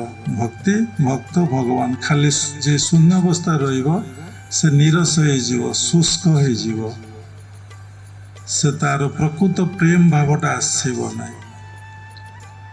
ବହୁ ସାଧକ ଚୁପଚାପ ହେଇ ବସନ୍ତି, କିଛି କାହାକୁ କହନ୍ତିନି, ଘୁଙ୍ଗା ଭଳିଆ ବସନ୍ତି, କିଛି କରନ୍ତି ନାହିଁ। ତାଙ୍କୁ ପୁଣି ଜନ୍ମ ହେବାକୁ ପଡ଼ିବ, ପୁଣି ଲୀଳା କରିବା ପାଇଁ ଜନ୍ମ ହେବାକୁ ପଡ଼ିବ। ମାୟା ଭିତରେ ଆପଣମାନେ ଅଛନ୍ତି, ମାୟାକୁ ଛାଡ଼ି ପାରିବେ ନାହିଁ, କିନ୍ତୁ ମାୟା ଭିତରେ ମାୟା ଧରକୁ ଦେଖୁଥିବେ, ସବୁବେଳେ ସ୍ମରଣ କରୁଥିବେ। ପୁଅ ଭିତରେ, ସ୍ତ୍ରୀ ଭିତରେ, ଝିଅ ଭିତରେ, ପିତାମାତାଙ୍କ ଭିତରେ, ବନ୍ଧୁବାନ୍ଧବ ଭିତରେ, ପ୍ରତ୍ୟେକ ବସ୍ତୁ ଭିତରେ, ପଶୁଜନ୍ତୁ ଭିତରେ, ସମସ୍ତେ ସେଇ ଗୋଟିଏ ଆତ୍ମା। ଇଏ ଯାହାକୁ ଆମେ ଦେଖୁଛେ ଏସବୁ ନଶ୍ୱର, ଇଏ ପଞ୍ଚଭୂତରୁ ସୃଷ୍ଟି ହେଇଛନ୍ତି। ଏସବୁ କ'ଣ ହେବେ? ପଞ୍ଚଭୂତରେ ଲୀନ ହେଇଯିବେ। ଏତିକି ବେସିକ୍ ନଲେଜ ମନେ ରଖ। ଭକ୍ତି, ଭକ୍ତ, ଭଗବାନ। କେତେ ଭକ୍ତଙ୍କ ସେବା କରୁଛ, କେତେ ଭକ୍ତଙ୍କ ପାଖକୁ ଯାଉଛ, କେତେ ଭକ୍ତଙ୍କର ସାନ୍ନିଧ୍ୟ ଲାଭ କରୁଛ। ଯେସା ସଙ୍ଗ ତେସା ରଙ୍ଗ। ଯେମିତି ଲୋକ ସହିତ ସଙ୍ଗ ହେବେ ସେମିତି ରଙ୍ଗ ବୋଳି ହେଇଯିବ। ରଙ୍ଗ ଫ୍ୟାକ୍ଟ୍ରିରେ ଯେତେ ସତର୍କ ସହକାରେ କାମ କର ନା କାହିଁକି, ରଙ୍ଗ ଲାଗିବ ନା, ନିଶ୍ଚିନ୍ତ ରଙ୍ଗ ଲାଗିବ। ବାରମ୍ବାର ସାଧୁଙ୍କ ସାନ୍ନିଧ୍ୟରେ ଆସ ଏବଂ ସାଧୁଙ୍କ ସଂସ୍ପର୍ଶରେ ଆସ, ସେବା କର।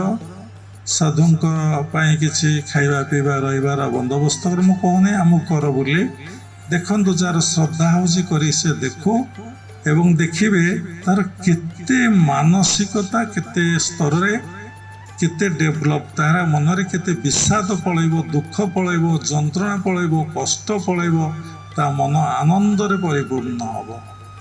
ତେଣୁ ସେଥିଲାଗି ଭଗବାନ ଭାଗବତରେ କହିଲେ, ଏ ଜୀବ ସାଧୁ ସଙ୍ଗ ବିନୁ ଲଭି ନପାରେ ମୋର ତନୁ। କୌଣସି ସାଧୁଙ୍କୁ ନିନ୍ଦା କରିବେ ନାହିଁ, ଘୃଣା କରିବେ ନାହିଁ, ସମାଲୋଚନା କରିବେ ନାହିଁ। ସମସ୍ତେ ସମସ୍ତଙ୍କର କର୍ମଫଳ ଭୋଗ କରିବେ, ପ୍ରଣାମ ଜଣାଇବେ। ଯଦି ଦେଖିଲେ କିଏ ସାଧୁ ଭର୍ତ୍ତି କରିକି ଅସତ କରୁଛି ଦୂରେଇ ଯିବେ। ଏବଂ ସାଇଲେନ୍ସ, ଯେମିତି ବିଚାର ନ ରହୁ। ବାବା କହିଥିଲେ ନିର୍ବିକାର ଉପରେ ସତ୍ସଙ୍ଗ, ନିର୍ବିଚାର ନିରହଙ୍କାର। ଆଉ ବାବାଜୀ ମହାରାଜ କଥାକୁ ସବୁବେଳେ ସ୍ମରଣ କରିବେ। କ'ଣ ସେ ଲାହିଡ଼ି ବାବୁଙ୍କୁ କହିଲେ, ମୁଁ ତୁମକୁ କ'ଣ ଦୀକ୍ଷା ଦେଇଥିଲି? ତୁମେ ମନେ ମନେ କାହାକୁ ନିନ୍ଦା ଘୃଣା ସମାଲୋଚନା କରିବା ପାଇଁ ମୋର ଉପସ୍ଥିତି ସବୁ ଜାଗାରେ ଅନୁଭବ କର। ସେ ଗଞ୍ଜେଇ ଖାଉଛନ୍ତି ବୋଲି ତୁମେ କାହିଁକି ଚିନ୍ତା କଲ? ତୁମେ ତା ଭିତରେ ଆତ୍ମଦର୍ଶନ କଲ ନାହିଁ। ତାର ଲୋଟାକୁ ବାବାଜୀ ମହାରାଜ ମାଜୁଛନ୍ତି, ଦେଖେଇ ଦେଉଛନ୍ତି, ଦେଖ ସମସ୍ତଙ୍କର ସେବା କର, ସବୁରି ଭିତରେ ଗୋଟିଏ ସତ୍ତାକୁ ଅନୁଭବ କର। କେତେ ଆନନ୍ଦ, ଏତିକି କର ଜୀବନରେ ତ ଦେଖିବ ତମ ଭିତରୁ ଅବିଦ୍ୟା ପଳେଇବ। ଅସ୍ମିତା ରହିଲା, ରାଗ ରହିଲା, ଦେଶ ରହିଲା, ଅଭିନିବେଶ ରହିଲା। ତେଣୁ ଗୋଟିଏ କଥାରୁ ଅନେକ କଥା ଆସେ। ଅବିଦ୍ୟା ଯିବ, ଭଗବାନଙ୍କ ଗୁରୁଙ୍କ ନିକଟରେ ପ୍ରାର୍ଥନା, ନିଜର ଲକ୍ଷ୍ୟ ସ୍ଥିର କରିବ। ମୁଁ ସାଧନା ପାଇଁ ଜନ୍ମ ହେଇଛି, କେଉଁଥିପାଇଁ ଜନ୍ମ ହେଇନି। ଆଉ ଗୁରୁଦେବ ଯେଉଁ ଟେକ୍ନିକ୍ ଦେଇଛନ୍ତି ସେ ଟେକ୍ନିକ୍ ଶ୍ରଦ୍ଧାର ଭାବର ଭକ୍ତିର ସହିତ ଅଭ୍ୟାସ କଲେ ଆପଣ ଭିତରେ କ'ଣ ହବ?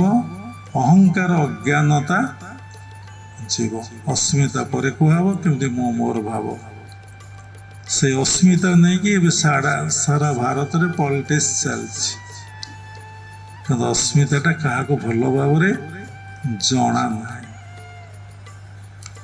ଆମେ ସେ ବିଷୟ କହିବାଟା ଉଚିତ ନୁହଁ। ଏତିକିରେ କଥାକୁ ରଖିବା। ପୁଣି ବଞ୍ଚିଥିଲେ ନେକ୍ସଟ ରବିବାରରେ ପୁଣି ସତ୍ସଙ୍ଗ ହେବ, ଆପଣମାନେ ଆସିବେ। ସତ୍ସଙ୍ଗ କଲେ ବହୁତ ଗ୍ରହରିଷ୍ଟ ଖଣ୍ଡନ ହୁଏ, କର୍ମଫଳ କ୍ଷୟ ହୁଏ, ବହୁତ ଶାନ୍ତି ଆନନ୍ଦ ମିଳେ। ଏବଂ ଯେତିକି ଶାସ୍ତ୍ର ଅଧ୍ୟୟନ କଲେ ଆଧ୍ୟାତ୍ମିକ ଶାସ୍ତ୍ର ଯେତିକି କଥା ଆମକୁ ଜଣାପଡ଼େ ନାହିଁ, ଜ୍ଞାନ ଲାଭ ହୁଏ ନାହିଁ, ସତ୍ସଙ୍ଗରୁ ତାର ହଜାର ହଜାର ଗୁଣରେ ଫଳପ୍ରାପ୍ତି। ସତ୍ସଙ୍ଗର ଉପକାରିତା ଉପରେ କହିଲେ କେତେଟା ଏପିସୋଡ଼ ହେବ ତାର ଠିକ୍ ଠିକଣା ନାହିଁ। ଯଦି ସତ୍ସଙ୍ଗରୁ ଗୋଟିଏ କଥାକୁ, ଗୋଟିଏ ସେଣ୍ଟେନ୍ସକୁ ଯଦି ଜୀବନରେ ଆପଣମାନେ କାର୍ଯ୍ୟକାରୀ କରିବେ, ଆପଣ ଜୀବନ ଧନ୍ୟ ହେଇଯିବ। ଗୋଟିଏ ସେଣ୍ଟେନ୍ସ, ମୋ ଭିତରେ ଆତ୍ମା, ମୋ ଗୁରୁଦେବ କହିଛନ୍ତି ସବୁରି ଭିତରେ ଆତ୍ମା, ମୁଁ ଏଇ ବୋଧରେ ମୋ ଜୀବନଟାକୁ କାଟିଦେବି, ଏଇ ବୋଧରେ ମୁଁ ସେବା କରିବି। ସ୍ତ୍ରୀର ସେବା କରିବି, ପୁଅର ସେବା କରିବି, ଝିଅର ସେବା କରିବି, ତାର ଯେମିତି ଏଇ ବୋଧରେ ସେବା କରି ଚାଲିବେ। କିନ୍ତୁ ପ୍ରତିକ୍ରିୟା ନଥିବ, ଆତ୍ମାର ପ୍ରତିକ୍ରିୟା ନଥାଏ। କାନ୍ଦିବି, ଦୁଃଖ କରିବି, ଯନ୍ତ୍ରଣା କରିବି, କଷ୍ଟ କରିବି, ଏଇଟା ଗୃହସ୍ଥାଶ୍ରମ ପାଇଁ କୁହାହେଉଛି। ସେମାନେ ତ ସଂସାର କରିଛନ୍ତି, ଆଉ ଛାଡ଼ିକି ଯାଇପାରିବେ ନାହିଁ। ଯାଇ ବି ପାରିବେ, ତାଙ୍କର ଇଚ୍ଛା ଶକ୍ତିକୁ ଯଦି ଦୃଢ଼ କରିବେ ଆଉ ତାଙ୍କ ଉପରେ ଯଦି ବିଶ୍ୱାସ ଆଉ ନିର୍ଭର ରଖିବେ। ଚୈତନ୍ୟ ଦେବ ବୃଦ୍ଧା ମାଆଙ୍କୁ ଛାଡ଼ି ତ ପଳେଇଲେ, ଆମେ କହୁଛୁ ମୋ ମାଆ କେମିତି ରହିବ? ସତରେ ମୁଁ ମାଆଙ୍କର ବଡ଼ିଗାର୍ଡ ରଖିଛି, ତାଙ୍କ ଉପରେ ବିଶ୍ୱାସ ନିର୍ଭର ନାହିଁ। ତାଙ୍କରି ପିତାର୍ଥେ ଯିଏ ଯିବ ସେ ତାର ବ୍ୟବସ୍ଥା କରିଦେବେ। ସବୁ ତ ସେ କରୁଛନ୍ତି, କରାଉଛନ୍ତି ନା, ସେ ବ୍ୟବସ୍ଥା କରିଦେବେ ନିଶ୍ଚିନ୍ତ। କାହିଁକି? ସେ ମୋତେ ପ୍ରାପ୍ତି ପାଇଁ ଯାଇଛି, ମୋତେ ଅନୁଭବ କରିବା ପାଇଁ ଯାଇଛି। ତାର ସମସ୍ତ ଦାୟିତ୍ୱ ମୁଁ ହିଁ ବହନ କରିବି। ନବମଧ୍ୟାର 22-16 ସମସ୍ତ ଦାୟିତ୍ୱ, ସମସ୍ତ ଭିତରେ ସବୁ ରହିଗଲା। ଆମେ କହୁଛେ ଆମେ ଆଜି ଚାଲିଯିବା, ଆମର ପୁଅ ଅଛି କି ଝିଅ ଅଛି, ମାନେ ମୃତ୍ୟୁ ହେଇଯିବ, ସେ କ'ଣ ପୁଅ ଝିଅ ରହିବେନି, ପାଠ ପଢ଼ିବେ ନାହିଁ, ମଣିଷ ହେବେ ନାହିଁ? ଡେଷ୍ଟିନ୍ ଇଜ୍ ରିଟିନ୍। ଚାହିଁଲେ ବି ରିଟିନ୍କୁ ଚେଞ୍ଜ କରିହେବ। ନିଜେ ତୁମେ ଲେଖିଛ, ନିଜେ ତୁମେ ଚେଞ୍ଜ କରିବ।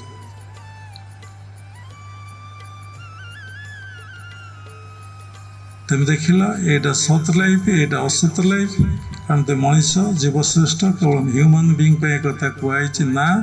ମୋ ଲାଇଫ୍ର ମୋଡ଼ ନେବି, ପ୍ରତ୍ୟେକଟି ମୁହୂର୍ତ୍ତରେ ମୁଁ ନିଜକୁ ନୂଆ କରି ଗଢ଼ି ତୋଳିବି। ମୋ ସ୍ଥୂଳ ଶରୀର ପ୍ରତ୍ୟେକଟି ମୁହୂର୍ତ୍ତରେ ପରିବର୍ତ୍ତନ ହେଉଛି, କିନ୍ତୁ ମୋ ସୂକ୍ଷ୍ମ ଶରୀରର, ଅର୍ଥାତ୍ ସୂକ୍ଷ୍ମ ଶରୀର ଆପଣ ଯଦି ବୁଝିପାରିବେନି, ମୋ ମନର କୌଣସି ପରିବର୍ତ୍ତନ ନାହିଁ। ମୋ ମନର କିଭଳି ପରିବର୍ତ୍ତନ ହେବ? ମୁଁ ସାତ୍ତ୍ୱିକ ଜୀବନ କାଟିବି, ସରଳ ଜୀବନ କାଟିବି, ଭଗବାନଙ୍କ ପାଇଁ, ଗୁରୁଙ୍କ ପାଇଁ ମୁଁ ବଞ୍ଚିବି। ମୁଁ ଗୁରୁଙ୍କ କଥା ସେବା କରିବି, ଗୁରୁଙ୍କ ଉପଦେଶକୁ ପାଳନ କରିବି ଏବଂ ସେ ମୋତେ ଯାହା ଦେବେ ଉପଦେଶ ମୁଁ ତାକୁ ଅକ୍ଷରେ ଅକ୍ଷରେ ପାଳନ କରି ବିନା ଦ୍ୱିଧାରେ, ବିନା ସନ୍ଦେହ ଆଉ ସଂଶୟରେ ଜୀବନ ଧନ୍ୟ ହେଇଯିବ। ମନ୍ତ୍ରମୂଳ ଗୁରୁର ବାକ୍ୟ ଯିଏ ଜୀବନରେ କରିପାରିବ, ଯିଏ କରିପାରିବ। ଶେଷରେ କ୍ରିୟା ଯୋଗ ପରମ୍ପରାର ସମସ୍ତ ଗୁରୁମାନଙ୍କୁ ମୁଁ ପ୍ରଣାମ କରୁଛି। ବିଶ୍ୱର ପ୍ରତ୍ୟେକ ସମ୍ପ୍ରଦାୟର ଗୁରୁମାନଙ୍କୁ ମୁଁ ପ୍ରଣାମ କରୁଛି। ଉପସ୍ଥିତ ପ୍ରେମ ସ୍ୱରୂପଗଣ ସବୁରି ଭିତରେ ପରମାତ୍ମାକୁ ଉପଲବ୍ଧି କରି ମୁଁ ପ୍ରଣାମ କରୁଛି। ସର୍ବେ ଭବନ୍ତୁ ସୁଖିନ, ସର୍ବେ ସନ୍ତୁ ନିରାମୟା, ସର୍ବେ ଭଦ୍ରାଣୀ ପଶନ୍ତୁ, ମା କଶ୍ଚିତ୍ ଦୁଃଖ ଭାଗ ଭବେତ୍। ଜୟ ଗୁରୁଦେବ, ଜୟ ଜଗନ୍ନାଥ, ହରି ଓମ୍ ତତ୍ସତ୍।